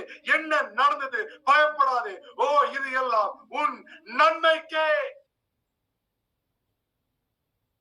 தேவதூதர் சொல்கிறான், பிள்ளை இருக்கும் இடத்துல தேவன் அவன் சத்தத்தை கேட்டுட்டார். He was hearing the voice of your children. God hath heard the voice of the Lord where he is. அந்த மகனுடைய சத்தத்தை தேவன் கேட்டுட்டார். ஆதியாகமம் 21:18 சொல்கிறது, நீ எழுந்து பிள்ளையை எடுத்து அவனை உன் கையினால் பிடித்துக் கொண்டு போ, அவனை பெரிய ஜாதியாக்குவேன். அவன் எதற்காக அழுதா, எதற்காக வளர்ந்தத்துல கூப்பிட்டான்னா, கொண்டு வந்த தண்ணி எல்லாம் தீர்ந்து போயிடுச்சு, எல்லாம் காலி ஆயிடுச்சு. ஆனா கர்த்தருடைய வார்த்தை எப்படி வருது? எழுந்து புறப்பட்டு போ, அவனை பெரிய ஜாதி ஆக்குவேன். I will make a great nation. ஹல்லேலூயா. இஸ்மவேலை நான் பெரிய ஜாதி ஆக்குவேன் என்கிற ஒரு வாக்குத்தத்தம் அந்த இடத்துல உருவாகிறது. ஆதியாகமம் 21:19 சொல்கிறது, தேவன் அவருடைய கண்களை திறந்தார். இதோ கர்த்தரை நீங்கள் விசுவாசிங்கள். நீங்கள் ஹல்லேலூயா. வாக்குத்தத்த வசனம் நமக்கு நல்லா தெரியும். அவர் எனக்கு உண்டாக்கி வைத்திருக்கிறது என் கண் காணவும் இல்லை, என் காது கேட்கவும் இல்லை, அவர்கள் மனுஷ இருதயங்களில் தோன்றவும் இல்லை என்கிற ஒரு வாக்குத்தத்தம் உண்டு. இதோ கர்த்தருடைய வார்த்தை சொல்கிறது, உங்களுடைய கண்களை திறக்கும்படியாக கர்த்தர் விரும்புகிறார். ஆகாருடைய கண்களை திறந்தார். அதுபோல இதோ உங்கள் உலக ரீதியான விஷயத்திலே ஒரு ஆசீர்வாதத்தையும் ஆவிக்குரிய ரீதிகளிலே சில பொக்கிஷங்களையும் தரும்படியாக உங்களுடைய கண்களை கர்த்தர் திறக்க போகிறார். கண்களை திறந்த உடனே அவள் ஒரு தண்ணீர் திறவை கண்டு அவ்வளவு நேரம் அங்க உட்காந்து அக்கா அழுதுகிட்டு புலம்பிட்டு இருக்குது நம்ம ஆகார அக்கா. சோத்திரம். எத்தனை பேர் புலம்புறோம், எத்தனை பேர் அழுகிறோம், எவ்வளவு காரியத்திற்காக குக்குரல் இடுகிறோம். ஆனால் அவர் நம்முடைய இருதயத்துக்குள்ள வரணும்னு விரும்பாம எவ்வளவு தூரம் அழுது எவ்வளவு தூரம் இருந்தாலும் காரியம் வாய்க்காதுங்க. அவர் கண்களை திறவாவிட்டால் அவர் ஸ்தோத்திரம். சாமுவேல் தீர்க்கதரிசி மறைச்சு போயிருவாங்க. அப்போ சவுலுடைய நம்பிக்கையெல்லாம் அற்று போயிட்டு அவன் குறியேக்கிற ஒரு ஸ்திரீ இடத்துல போயிட்டு அவன் தான் அந்த குறியேக்கிற ஸ்திரீயெல்லாம் ஊரை விட்டு பட்டணத்தை அடிச்சு விரட்டிருப்பான். இருந்தாலும் கடைசியா கர்த்தர்கிட்ட இருந்தும் வார்த்தை வரல, சாமுவேல் தீர்க்கதரிசி மறிச்சு போயிட்டான்னு சொல்லிட்டு சாமுவேல் தீர்க்கதரிசிய பாதாளத்துல இருந்து உயிரோட எழும்பி வரப்போமா. எழும்பி வரதுன்னு எனக்கு ஒத்தாசை பண்ணும் போது சாமுவேல் தீர்க்கதரிசி வர வார்த்தை என்னன்னு கேட்டீங்கன்னா, கர்த்தர் கைவிட்டுட்டாருன்னா நான் ஏமாத்திரம்பா, அவர் சொல்லுகிறதை செய்கிறதா நாங்க. ஸ்தோத்திரம். தேவ ஊழியக்காரர்கள், மெய்ப்பர்கள், கர்த்தருடைய வார்த்தையை சொல்லுகிறவர்கள் அவர் சொல்லுகிறதா சொல்லணுமே தவிர நீங்க இப்படி இருக்கணும் அப்படி இருக்கணும்னு சொல்லிட்டு we are not going to make a certain rules and regulation. அந்த rules and regulation மேலே பண்றதுக்கு நான் யாருங்க? நானே பாவி. வேதத்தை சொல்லுகிறது அவருடைய கிருபையினால் கர்த்தர் இந்த வார்த்தையை சொல்ல வைக்கிறார் தவிர வேதத்தின் வார்த்தையை சொல்லக்கூடியவர்கள் எல்லா மனுஷர்களும் எல்லா போதகர்களும் எல்லாருமே பாவிதான். அவருடைய சுய பலத்துல கிடையாது. என் தேவனுடைய என்னுடைய பரம தகப்பனுடைய கிருபையினால நிக்கிறாங்க. அவங்க ரூல்ஸ் அண்ட் ரெகுலேஷன்ஸை பிரேம் பண்ணக்கூடாது. பிரேம் பண்ணுகிறவர் ரூல்ஸ் அண்ட் ரெகுலேஷன் வகுக்கிறவர் கர்த்தர் ஒருவராய் தான் இருக்கிறோம். கர்த்தர் ஒருவராய் இருந்தனா தான் அவருடைய கண்களை திறந்தார். அவர் கண்கள் திறக்கப்பட்டுள்ள தண்ணீர் திறவை கண்டு போய் துருத்தியிலே தண்ணீரை நிரப்பி பிள்ளைக்கு குடிக்க கொடுத்தால் அது இன்று வரையிலும் அரபு தேசத்துல சவுதி அரேபியால மெக்கா என்கிற பிளேஸ்ல இருந்து கொஞ்சம் நியர்பை சிட்டிஸ்ல டம் வாட்டர் சொல்லிட்டு இன்று வரை அதை புனித நீராக இஸ்லாமியர்கள் குடித்து வந்து கொண்டிருக்கிறார்கள். அந்த புனித நீரை அவர்கள் பருகி வந்து கொண்டிருக்கிறார்கள். ஏன்னா அந்த குழந்தை வந்து என்ன பண்ணுங்க அப்படின்னா காலை வச்சு தரையில தட்டுனதுனால அந்த தட்டுல இருந்து அது துறவு வந்ததாக அவர்களுடைய ஒரு ஒரு ஒரு எண்ணங்கள், அவருடைய விஷயங்கள். ஆனால் வசனத்துல அவள் ஒரு தண்ணீர் துறவை கண்டு சொல்லியிருக்கு. அது எப்படி உருவாகுது அதோட ஃபுல் ஹிஸ்டரிஸும் நமக்கு தெரியாது. ஆனால் கர்த்தர் வாய்க்க செய்தார். ஆனால் இஸ்லாமியர் என்ன சொன்னா, அந்த ஆகாருடைய மகன் இஸ்மவேல் என்ன பண்ணானா சிறு குழந்தையா இருக்கும்போது இதே சம்பவம் தான் அந்த அவருடைய குரான்ல எழுதப்பட்டு இருக்கிறது. அந்த டம் வாட்டர் வந்து குழந்தை தரையில தட்டுனதுனால தண்ணீர் ஊற்று வந்தது. அங்கிருந்து எங்களுடைய அல்லான்னு கேட்டீங்கன்னா அது வேற யாரும் கிடையாதுங்க. ஸ்தோத்திரம். அல்லாஹ் என்பதற்கு கர்த்தர் என்ற தமிழ்ல அர்த்தம். அதே நீங்க வந்து ஸ்தோத்திரம் இங்கிலீஷ்ல கேட்டீங்கன்னா காட்னு வரும். ஒவ்வொரு மொழிகளுக்கும் ஒவ்வொரு பேர்கள். ஆனால் தேவன் ஒருவரே. ஸ்தோத்திரம். அந்த துறவு இன்று வரை இருக்கிறது. தேவன் பிள்ளையினுடனே இருந்தான். அவன் வளர்ந்து வனாந்தரத்திலே குடியிருந்து வில்வித்திலே வல்லவனானான். ஸ்தோத்திரம். ஆகாருடைய அழுகுரலை கேட்டு தேவன் விடுதலை கொடுத்தவர் இன்று உங்களுடைய என்னுடைய அழுகுரலை கேட்டு விடுதலை தராமல் இருப்பாரோ? இப்போ கொஞ்சம் முன்னாடி போய் பாத்தீங்கன்னா ஆதியாகமம் 16 கேட்டீங்கன்னா பிள்ளைய அனுப்பும் போது எவ்வளவு கஷ்டம் பாருங்க. தன்னுடைய மனைவி தனக்கு பிறந்த வேலைக்காரிக்கு பிறந்த குழந்தைய என் கண்ணுக்கு அனுப்பணும்னு சொன்ன உடனே அவ சத்தத்துக்கு திரும்பியும் கத்துக்கிறார். சாரார் என்ன சொல்றாரு அப்படியே செய்கிறார். ஆனால் ஆபிரகாமுக்கும் அது மனசு கஷ்டமா இருக்கு. இத்தனை வயசு கழிச்சு எனக்கு ஒரு குமாரன் பிறந்தான் இஸ்மவேல், இவளையும் வரட்டி விட சொல்றாளே பொண்டாட்டி. ஸ்தோத்திரம். நான் வேணும்னு கேட்கல, அவதான் இதெல்லாம் ரெடி பண்ணி கொடுத்தா பொண்டாட்டி. இப்ப ரெடி பண்ணோன்னு இப்பவும் அனுப்பி விடுறாங்கிறா. ஸ்தோத்திரம். அப்ப அந்த குழந்தைக்கு வச்சு அந்த ஆகார வனாந்தரத்துக்குள்ள அனுப்பி விடும் போது அவ அந்த தகப்பனுக்கு எவ்வளவு கஷ்டமா இருக்கும் கைக்குள்ள குழந்தை போகும்போது.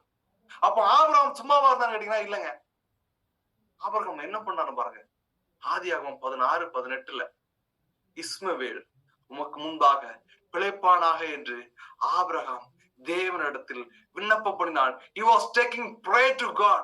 அவன் பிழைப்பானாக என்று என்னதான் தன்னுடைய ரத்தம் தானே, தன்னுடைய வித்து தானே, அதுக்காக அவன் விண்ணப்பம் பண்ணணும்னு கர்த்தருந்து வார்த்தை என்னன்னு கேட்டீங்கன்னா, ஆதியாகமம் 16:18 இஸ்மவேலுக்காகவும் நீ செய்த விண்ணப்பத்தை கேட்டேன். கர்த்தர் உங்களுடைய என்னுடைய விண்ணப்பத்தை கேட்கிறவராயிருக்கிறார், அதை நிறைவேற்றுகிறவராக இருக்கிறார். நான் அவனை ஆசீர்வதித்து அவனை மிகவும் அதிகமாக பழுக பெருக பண்ணுவேன். அவன் 12 பிரபுக்களை பெறுவான், அவனை பெரிய ஜாதியாக்குவேன். 12 princes shall be beget and I will make him a great nation. அவனை 12 நாடுகளாக நான் உற்பத்தி பண்ணி வரும் காலங்களில் அவர்களை ஒரு செல்வந்தனாக வைப்பேன் என்று கர்த்தருடைய வார்த்தை சொல்லியிருக்கிறது. கர்த்தருடைய வார்த்தை வெளிப்பட்டிருக்கிறது. ஸ்தோத்திரம். அது நிறைவேறிச்சான்னு கேட்டீங்கன்னா உண்மையாக நிறைவேறிச்சு தேவப்பிள்ளை. அந்த 12 கோத்திரங்களை இப்பவும் இதுல ஒரு 3 கோத்திரங்கள் மட்டும் அட்பசேல், மிப்சம், மிஸ்மா, இந்த 3 கோத்திரங்களுக்கு மட்டும் கேட்டீங்கன்னா கோடு போட்டிருப்பாங்க கடைசியில இயர் ஆஃப் ஸ்டார்ட். அதனுடைய தொடக்கங்கள் கிடைக்கல. இந்த 12 கோத்திரங்கள் என்ன? நேபோத், கேதார், அட்பேல், மிப்சம், மிஸ்மா, தூமா, மஸ்ஸா, ஹதாத், தேமா, ஜெதூர், நாபித், கேதோமா. இந்த 12 இஸ்மவேல் கோத்திரங்கள் பிரிக்கப்பட்டிருது. இவங்களுடைய ஜாதிகளும் குறுக்கப்பட்டிருக்கிறது. அதுக்கப்புறம் அவங்க எந்தெந்த பகுதிகளில வாழ்ந்தாங்கன்னு கேட்டீங்க அப்படின்னா, இப்பவும் இதே பகுதிகளில இதே கேஸ்டிசத்தோட இவங்க வாழ்ந்து கொண்டிருக்கிறார்கள். மொத்தம் 12 நாடுகள். ஸ்தோத்திரம். Jordan, Syria, Saudi Arabia, Yemen, Oman, United Arab Emirates, Kuwait, Bahrain, Qatar, Iran, Iraq, ஸ்தோத்திரம். அது போக டெசர்ட் ரீஜியன்ஸ். இந்த 12 நாடுகள் அவர்கள் வகித்துக் கொண்டிருக்கிறார்கள். இப்பவும் ஜீவிச்சுட்டு இருக்காங்க. அதுல ஸ்பெசிபிக்கா கேட்டீங்கன்னா அரபியானா பென்சிலா அப்படின்னு சொல்லிட்டு ஒரு இதை ஹைலைட் பண்ணிருப்பேன். இந்த அரபியானா பென்சிலான்னு என்னன்னு கேட்டீங்கன்னா 7 நாடுகளை ஸ்பெசிபிக்கா சொல்றது. இந்த ஜாதிகள் இந்த மிப்சம், மிஸ்மா எல்லாம் இந்த அரபியானா பென்சிலான இந்த 12 இந்த 7 நாடுகளை இந்த ஜாதிகளை பிரிந்து கிடக்கிறது.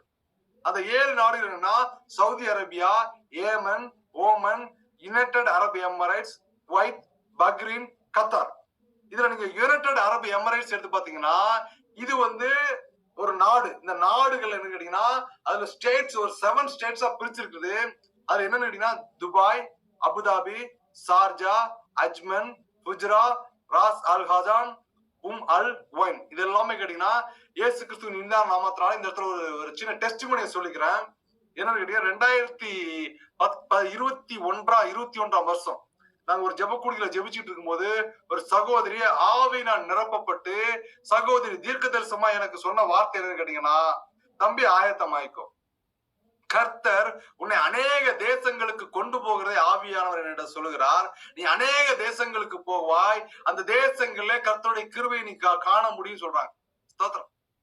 இதுல பெரிய விஷயம் கேட்டீங்கன்னா கொரோனா சீசனு ஃபாரின்ல பியூசி முடிச்சு, போஸ்ட் ஆக் முடிச்சு, அப்புறம் மேரேஜ் முடிச்சு 2 குழந்தைகளாகி ஏதோ கர்த்த சித்தமா ஊர்ல இருக்கிறோம். வெறும் 15,000 ரூபாய் சம்பளத்துல வாழ்ந்து கொண்டு இருக்கிற வேலையில கர்த்தருடைய வார்த்தை என்ன படிச்சுன்னா, அநேக தேசங்களுக்கு உன்னை நான் கொண்டு போவேன். Be prepare yourself. அநேக தேசத்தை காண போகிறான். ஸ்தோத்திரம். வாக்குத்தத்தம் வந்துச்சு, தீர்க்க தரிசனம் வந்துச்சு. எல்லாம் ஜோம் முடிச்சானே, ஏக்கா கரெக்ட் தான்க்கா, என்கிட்ட அவ்வளவு பணம் இல்லக்கா. ஸ்தோத்திரம். இல்ல நானும் மனுஷன் தான். வார்த்தை வெளிப்பட்டுச்சு. ஆனால் எனக்குள்ளது என்னன்னு கேட்டீங்கன்னா விசுவாசம் கொஞ்சம் இருக்குது. இருந்தாலும் இவ்வளவு நாட போய் பார்க்கணும்னா என்கிட்ட எவ்வளவு காசு வேணும், ஏங்கா நீங்க வேற. கர்த்தர் கொண்டு போவார் அப்படின்னா அதே வார்த்தை, அதே தேவ வார்த்தை என் கையில இருந்து 5 காசு போகாம கர்த்தர் இதை அப்படியே நிறைவேற்றினா. ஸ்தோத்திரம். இதுல நான் போன நாடுகள் சாட்சியா சொல்றேன். இது என்னுடைய பெருமைக்காகல. அவர் ஒரு வார்த்தை, ஒரு தீர்க்க தரிசனத்தை கொடுத்தார்னா அது அழியாது, அது நிறைவேறும் தேவ பிள்ளைகளை. இதுல Dubai, Abu Dhabi, Sharjah, Ajman, Fujairah, Ras அல்கான் அண்ட் அல்கான், இது இந்த நாடுகள் எல்லாத்தையும் நான் போயிட்டேன். கீழே யுனைடெட் அரபு எமிரேட்ஸ், அது போக ரியாத்துக்கு போயிருக்கிறேன். ஹல்லேலூயா, ஸ்தோத்திரம். அதை தாண்டி கேட்டீங்கன்னா சவுதி பார்டர் வரைக்கும் அந்த அண்ணன் என்னன்னா அவருடைய கார்ல என்ன கொண்டு போயிட்டாரு. அங்க போன உடனே என்ன கேட்டாருன்னா, தம்பி இதுக்கப்புறம் சவுதி உள்ள போனோம்னா நம்ம நம்ம ஒரு காசுக்கு ஒரு 5,000 கெட்டுறது ஒவ்வொரு இருக்கும், கெட்டிட்டு போயிட்டு வரலாமா தம்பி அப்படின்னாரு. நான் சொன்னேன், ஸ்தோத்திரம். என்ன இதுவே போதும். ஏன்னா கர்த்தர் சொன்னதை நேர்ல பார்க்கும்போது நம்மளால முடியல. என்ன கர்த்தருடைய பிளானும் அவருடைய திட்டமும் வேறு. அவருக்காய் இணைத்தவர்களை அவர் கைவிடுவதே இல்லை. ஸ்தோத்திரம். அப்ப நான் கேட்டேன், சவுதி அந்த பார்டர்ல போய் நிறுத்திட்டு, ஆனா இங்கிட்டு அங்கிட்டு என்னென்ன வித்தியாசம்னா, இங்க இறங்கி பார்த்தோம், இதெல்லாம் மண்ணா இருக்கா, மண்மையா இருக்கா, இதே மாதிரிதான் அங்கிட்டு இருக்கும், ஆனா பார்டர் அவ்வளவுதான். அப்போ ஒண்ணும் பிரச்சனை இல்லை, நம்ம சவுதி பார்டர் தொட்டோம்ல வந்துருவோம் அப்படின்ட்டு. ஸ்தோத்திரம். ஹல்லேலூயா. இந்த யுனைடெட் அரபு எமிரேட்ஸ் 7 ஸ்டேட்னு சொல்றோம் பாத்தீங்களா, இது எப்படி பிரிக்கலாம்னு நம்முடைய நாடுகள்ல காட்டிங்க அப்படின்னா, இந்தியால ஸ்டேட்ஸ் வந்து மொத்தம் 28, யூனியன் டெரிட்டரிஸ் வந்து 8, மொத்தம் 36 ஸ்டேட்ஸ் கொண்டதுதான் நம்முடைய நாடு. 36 நாடுகளையும் ஒவ்வொரு மொழிகள், ஒவ்வொரு கல்ச்சர், ஒவ்வொரு ரிலீஜியஸ் எல்லாம் வித்தியாசமா இருந்தாலும் இயேசு கிறிஸ்துவை ஏற்றுக்கொண்டால், நம்ம தமிழ்நாட்டுல கேட்டீங்கன்னா ஈஸியா இயேசுக்கு தமிழ்நாடு, கேரளா, கர்நாடகா, ஆந்திர பிரதேஷ் இந்த தென் மாவட்டங்கள்ல கல்வி அறிவு வந்ததுனால இவர்கள் என்ன இயேசு கிறிஸ்துவை ஏற்றுக்கொள்ளவர்களும் அதை பத்தி சொல்றதுக்கு தடை பண்ணது கிடையாது. ஆனா மேற்கெல்லாம் போயிட்டீங்கன்னா ரொம்ப கஷ்டங்க, அவங்களுக்கு கல்வி அறிவே இல்லை, ஏற்றுக்கொள்ளக்கூடிய ஒரு சுபாவம் இல்லை. முழங்கால் யுத்தம் என்கிற ஒரு ஜப குடுகையில 2018-19 அந்த ஓசூர்ல இருக்கிற முழங்கால் யுத்தம் அந்த ஜப குடுகையில எனக்கு யாரும் தெரியாது நிறைய பேருக்கு. நான் ஒரு அப்ரசன்டேஜ் ஸ்தோத்திரம். ஏன்னா என் தேவனுடைய பார்வைக்கு நான் அருமையாக இருந்திருக்கிறதுனால கர்த்தர் அந்த கூடுகையில கலந்து விடும்படியா வைத்தார். அங்க நிறைய வார்த்தைகளை கேட்கும்படியா வைத்தார். கர்த்தர் அந்த மனுஷர்கள் மூலமா கர்த்தருடைய வார்த்தை என்னை உருவாக்கிடுச்சு. உலகத்தின் காரியத்திலிருந்து வேறுபிரிக்க வச்சுக்கிறது. ஸ்தோத்திரம். ஹல்லேலூயா. அவர்களோடு கூட முழுஇரவு ஜெபத்துல நான் அநேக நாட்கள் வெள்ளிக்கிழமை முழுஇரவு ஜெபத்துல உட்கார்ந்து ஜெபிச்ச தருணங்கள் உண்டு. இந்த தேசத்தின் மீது எல்லாம் கைகளை வைத்து ஜெபித்த ஒரு காரியம் உண்டு. கர்த்தர் இந்த இடத்துல ஒரு விஷயத்த சொல்றார். பழைய பாவ தாசை வருதோ, சாசின் மேலே பட்சம் உனக்கு திரும்ப வருதோ, அழியும் நிமிஷ தாசை காட்டியே அக்கினி கடலில் தள்ளுவானே, நீ உனக்கு சொந்தமல்லவே. ஹல்லேலூயா. கடைசி 2 சம்பவங்களை பார்க்க போகிறோம். லூக்காவுக்கு எழுதின புஸ்தகம் 7ஆம் அதிகாரம். அதை நீங்க வாசிச்சு பாத்தீங்கன்னா தெரியும். ஒரு பரிசேயன் ஒண்ணு இயேசு கிறிஸ்துவ தன்னுடைய வீட்டுக்கு இன்வைட் பண்ணிருக்கான், பந்திக்காக, சாப்பாட்டுக்காக. அப்போ அந்த இடத்துல வந்ததுக்கு அப்புறமா அப்பொழுது லூக்கா 7:37 சொல்லப்பட்டிருக்கு, அப்பொழுது அந்த ஊரில் இருந்த பாவியாகிய ஒரு ஸ்திரீ அவர் பரிசேயன் வீட்டில் பந்திருக்கதை அறிந்து ஒரு பரணியில் பரிமள தைலம் கொண்டு வந்து, 38ஆம் வசனம், அவருடைய பாதங்களின் அருகே பின்னாக நின்று அழுது கொண்டு அவருடைய பாதங்களை தன் கண்ணீரினால் நனைத்து தன் தலைமயிரினால் துடைத்து அவருடைய பாதங்களை முத்தம் செய்து பரிமள தைலத்தை பூசினார். கர்த்தர் இன்னைக்கு நம்மகிட்ட அதுதான் விரும்புறாங்க. உன் பாவத்தை எல்லாம் என்கிட்ட சொல்லிரு, எதையும் மறைக்காத. Just don't hide anything. I know everything. உன்னுடைய வாயினால அறிக்கை பண்ணு, உன்னுடைய சித்தத்தினால உன்னுடைய கிரியையால அறிக்கை பண்ணு, எல்லாத்தையும் உதவி தூர இருந்துரு. உன் கணவன் அறியார், உன் மனைவி அறியார், உன் உற்றார் உறவினர்கள் அறியார்கள். அந்தரங்க பாவங்கள் எல்லாவற்றையும் தூக்கி எரிந்து போட்டு கர்த்தர் சந்நிதியில அழுது ஜெபி என்று கர்த்தர் ஒரு வேண்டுதலை கேட்கிறார். அப்போ அந்த வீட்டு ஓனர் அந்த பரிசேயன் யாரு கேட்டீங்கன்னா ஒரு சீமோன் என்கிறவன், அவன் என்ன சொல்றான், அவன் இருதயத்துல கேட்கிறான், இவ பாவி, இவ விபச்சாரிங்கிறது இவளுக்கு தெரியாதா, இப்படி அவளை போய் தொட விட்டுட்டு இருக்காருன்னு சொல்லிட்டு அவன் இருதயத்துல கேட்ட உடனே கர்த்தர் அந்த லூக்கா 7ஆம் அதிகாரத்தை நீங்க வாசிச்சு பாத்துங்க. கர்த்தர் அவனுக்கு ஒரு விளக்கமா ஒரு ஹிஸ்டரியை சொல்லுவார், ஒரு இன்சிடென்ட சொல்லுவார். யாருக்கு அதிகமா மன்னிக்கப்பட்டதோ அவன் அதிகமாய் அன்பு கூறுவான். இவள் செய்த இவளுடைய அழுக, இவளுடைய கண்ணீர், இது எல்லாம் எனக்கு என்ன தெரியுதுன்னா, இவள் என் மீது அதிக அன்பு வைத்தால் அதனால் இவளுடைய பாவங்கள், அநேக பாவங்கள் மன்னிக்கப்பட்டது. இவள் மிகவும் அன்பு கூர்த்தாலே, எவனுக்கு கொஞ்சம் மன்னிக்கப்படுகிறதோ அவன் கொஞ்சமாய் அன்பு கூறுவான் என்று சொல்லி அவளை நோக்கி, சிறியே உன் பாவங்கள் உனக்கு மன்னிக்கப்பட்டது என்று சொல்லி அனுப்பி விடுவார். ஓசியாவுக்கு எழுதுற புஸ்தகத்தை வாசிச்சு பாருங்க. ஓசியாவுக்கு எழுதுற புஸ்தகம் 12ஆம் அதிகாரம் 2, 3, 4ஆம் வசனத்தை நம்ம வாசிக்க போறோம். அவர் யாக்கோபை அவன் வழிகளுக்கு தக்கதாக விசாரிக்க போகிறார். அவன் கிரியைக்கு தக்கதாக அவனுக்கு நீதியை சரி கட்டுவார். ஏன்னா எல்லாம் என்ன பண்ணாரு சொன்னா, குறிப்பிட்ட காலத்துக்கு அப்புறம் எங்க தாத்தா இவ்வளவு பெரிய பரம்பரை சொத்து நாங்க அப்படி இப்படின்னு அவர்கள் தன்னுடைய முற்காலத்தை பெருமைப்படுத்த ஆரம்பிக்கும் போதுதான் ஓசியா தீர்க்கதரிசி கர்த்தர் சொல்றாரு, யாக்கோபை குறித்து பெருமை பாராட்டாத, அவன் எப்படிப்பட்டவனு எனக்கு தெரியும். ஏன்னா அவன் சகோதரனுடைய ஆசீர்வாதத்தை ஏமாத்திட்டு வாங்கினவன். அது மாத்திரம் கிடையாது, 3ஆம் வசனம், அவன் தன் தாயின் கற்பத்தில தன் சகோதரனுடைய குதிகாலை பிடித்தான். அவன் என்ன பண்ண, தன்னுடைய பலத்தினால தேவனோட போராடினான். அண்ணன் வர்றதுக்கு முன்னாடி முந்திட்டு வந்தான். அண்ணனுடைய ஆசீர்வாதத்தை பொய் சொல்லி வாங்கிட்டு போனான். இவன் அது மாத்திரம் கிடையாது, இவன் போய் லாபான்ட்ட போய் பொண்ணுக்காக 2 ராகேலுக்காகவும் லேயாவுக்காகவும் 20 வருஷம் அடிமையா வேலை பார்த்தான். நீ அவனை பெருமையா பேசுற, அவன் தான் பலத்துல ஓடுனான். ஸ்தோத்திரம். அவனை சாட்சியா நீ வைக்காத, அவனை மேற்கொண்டு அவனை நடத்தின என் கர்த்தருக்கே கனத்தை கொடு, மனுஷனுக்கு கொடுக்காதன்னு ஓசியா தீர்க்கதரிசியை கொண்டு கர்த்தர் சொல்றார். உன் பலத்துல ஓடாத, என்கிட்ட இவ்வளவு இருக்குன்னு அதை இல்லைங்க. உங்க பலத்தை நீங்க தூர வச்சுட்டு தேவனே உந்தர் சித்தம் செய்யுங்கன்னு சொல்லிட்டு என்கிட்ட இவ்வளவு இருக்குன்னு பிளான் பண்ணாம உந்தர் சித்தம் நடத்துங்கன்னு அவரை சார்ந்து ஓடும் போது எல்லாவற்றையும் மாற்ற வல்லவனாயிருக்கிறார். ஓசியா 12:4 சொல்லுது, அவன் தூதனானவரோட போராடி மேற்கொண்டான், அழுது அவரை நோக்கி கெஞ்சினான். அவன் காலை பிடிச்சிட்டு, நீர் என்னை ஆசீர்வதித்தால் ஒடிய உண்மை விடேன்னு சொல்லிட்டு அழுகிறான், அழுகி கெஞ்சினான். அந்த இடத்துல பெத்தேல் இருந்து அவனை கண்டு சந்தித்து அவ்விடத்துல நம்மோட கூட பேசினார் சொல்லிட்டு ஓசியா தீர்க்கதரிசி சொல்லுகிறார். நீங்க யோனா 2ஆம் அதிகாரத்தை வாசிச்சு பாருங்க. கர்த்தர் சொல்லுகிற ஒரு கட்டளையை மீறிட்டு கர்த்தர் என்ன சொல்றான்னா, நினிவேக்கு போன்னு சொல்லும் போது அவன் தர்சீசுக்கு ஓடி போறான். அவன் ஓடி போவான்னு தெரிஞ்சு அந்த யோவானுக்கு எழுதின புஸ்தகம், யோனாக்கு எழுதின புஸ்தகம் 2ஆம் அதிகாரத்துல அந்த மேல 1ஆம் அதிகாரத்துல கடைசி வசனத்தை வாசி பாத்தீங்கன்னா, அவனுக்காக ஒரு மீனை ஆயத்தம் பண்ணி வைத்திருந்தார். தெரியுங்க, நம்முடைய கர்த்தருக்கு தெரியும் நீங்க எப்படிப்பட்டவன், நான் எப்படிப்பட்டவன், கர்த்தருடைய வார்த்தையை கேட்கறது எப்படி இருக்கும். நமக்கு சாதகமா வரணும்னா கட் பண்ணிட்டு வெளியில போயிடுவோம், நமக்கு எச்சரிப்பா வருதுன்னா ஓடிடுவோம். ஸ்தோத்திரம். ஓட விட்டு என்ன பண்ணுவாரு, மீனை ஆயத்தம் பண்ணி வைப்பா. தேவ பிள்ளைகளே, சில காரியம் கர்த்த சந்நிதியில இருந்து வழிபடத்துல இருந்து எச்சரிப்பா வருதுன்னா சந்தோஷப்படு. அது உங்களை உடைக்கும், உங்க ஆத்மாவை உயிர்ப்பிக்கும், அது உங்களை பரலோகத்துக்கு கொண்டு போவதற்கான வழிகளை உண்டாக்கும்.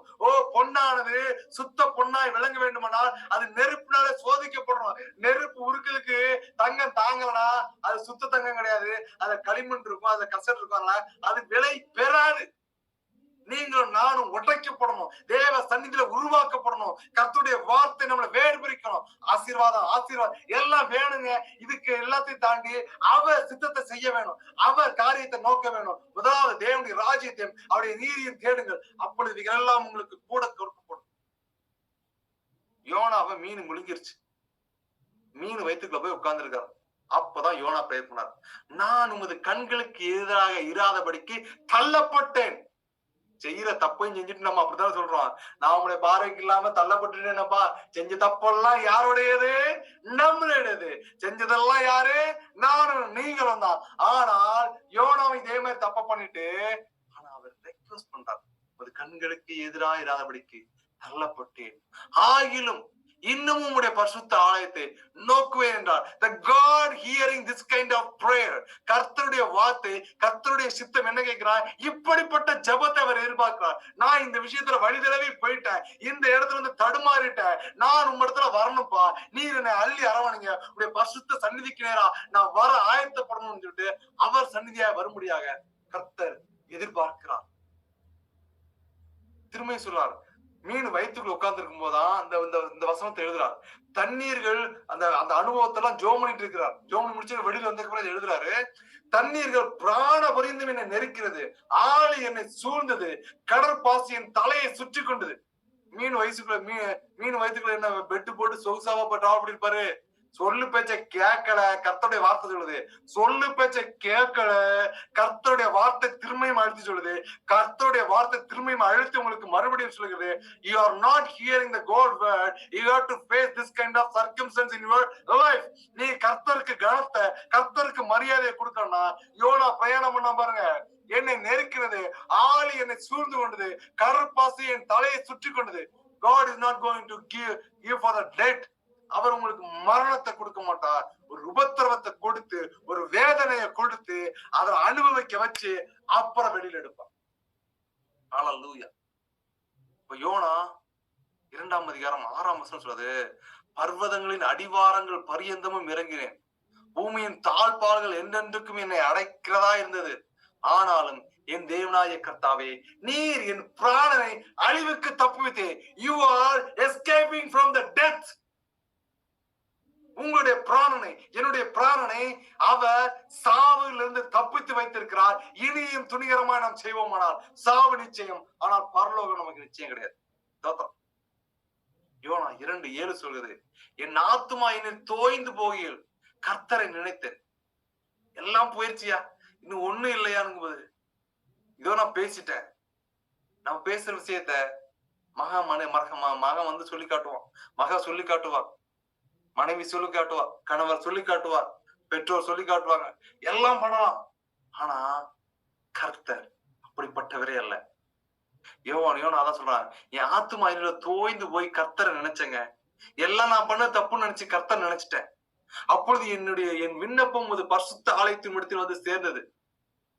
8ஆம் வசனம் சொல்றது, பொய்யான மாயை பற்றி கொள்கிறவர்கள் தங்களுக்கு வரும் கிருபையை போக்கடிக்கிறார்கள். உலகத்தில் இருக்கிற பொய்யான விஷயத்துல, பொய்யான கட்டுகளுக்கு, பொய்யான ட்ரெடிஷனலுக்கு அதை ஃபாலோ பண்ணும். கர்த்தருக்கு கொடுக்க வேண்டிய கணத்தை கொடுக்காம நான் இவங்க கூப்பிட்டாங்கன்னு போனோம்னா அது பொய்யான மாய. அதை பற்றி கொள்ளாதீங்கன்னு யோனா சொல்றாரு. பொய்யான மாயை பற்றிக்கொள்ளார்கள், தங்களுக்கு வரும் கிருபையை போக்கடிக்கிறார்கள். கர்த்தருடைய கிருபையை நம்ம எழுந்து போயிடும். அவருக்கு கொடுக்க வேண்டிய கணத்தை கொடுக்கணும், அவருடைய கிருபையை நம்ம எழுந்து போயிடும். யோனா 7:9 சொல்லுது, நானோவெனில் துதியின் சத்தத்தோட உமக்கு பலியிடுவேன், நான் பண்ணின பொருத்தனையை செலுத்துவேன், ரட்சிப்பு கர்த்தருடையது என்றான். அவன் என்ன முதல்ல பொருத்தனை பண்ணிட்டாரு. ஸ்தோத்திரம். தர்சித்துக்கு டிக்கெட் எடுக்க போறதுக்கு முன்னாடியே என்ன பண்ணிட்டாரு, ஒரு பொருத்தனை பண்ணாரு. ஓகேப்பா, நீங்க சொல்லிட்டீங்க, நான் நினைவேக்கு போறேன், நீ சொன்ன மாதிரியே சொல்லுன்னு ஒரு பொருத்தனை பண்ணுனேன். ஆனால் அந்த பொருத்தனை நான் நிறைவேற்றல.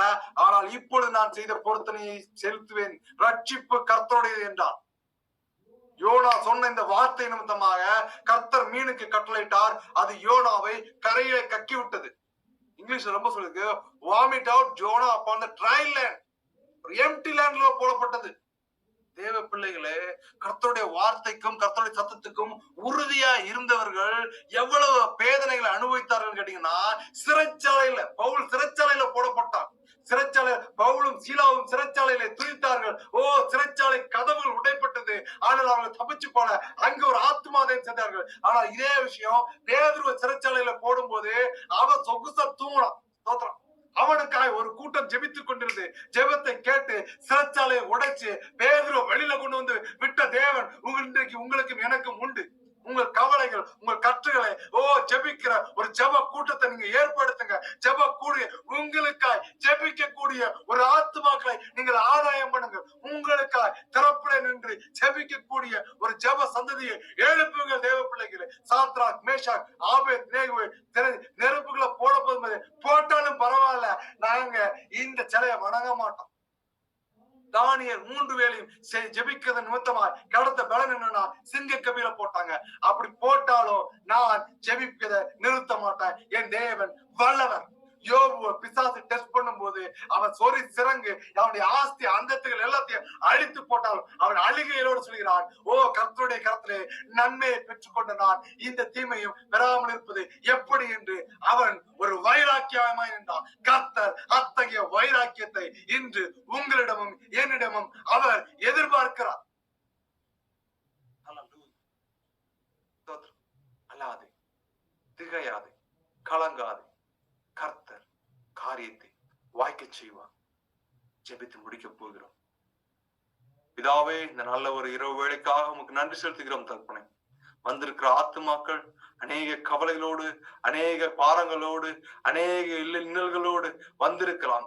தேவ வார்த்தைகளை எப்படி மாற்றப் போகிறது என்று குழம்பி திரிகிற சிலருடைய வாழ்க்கைகள், என்னுடைய வாழ்க்கை சரியா எழுதப்படவில்லை, அங்கும் இங்குமாய் அங்கலாய்த்துக் கொண்டிருக்கிறது என்று எண்ணுகிற வேளையிலே அதை ஒழுங்காக்கி, அதை நேராக்கி, நான் யார் என்பதை கர்த்தர் அறிய செய்ய போகிறார். ஹல்லேலூயா. கர்த்தர் யார் என்பதை அவர் உங்கள் வாழ்க்கையிலே வெளி விளக்கா இருந்து ஸ்தோத்திரம் வழி வாசல்களை உண்டாக்கி கோண நாளைகளை செவ்வையாக்கும்படியாக கர்த்தருடைய வார்த்தை கடந்து வருகிறது. தேவ பிள்ளை ஸ்தோத்திரம்.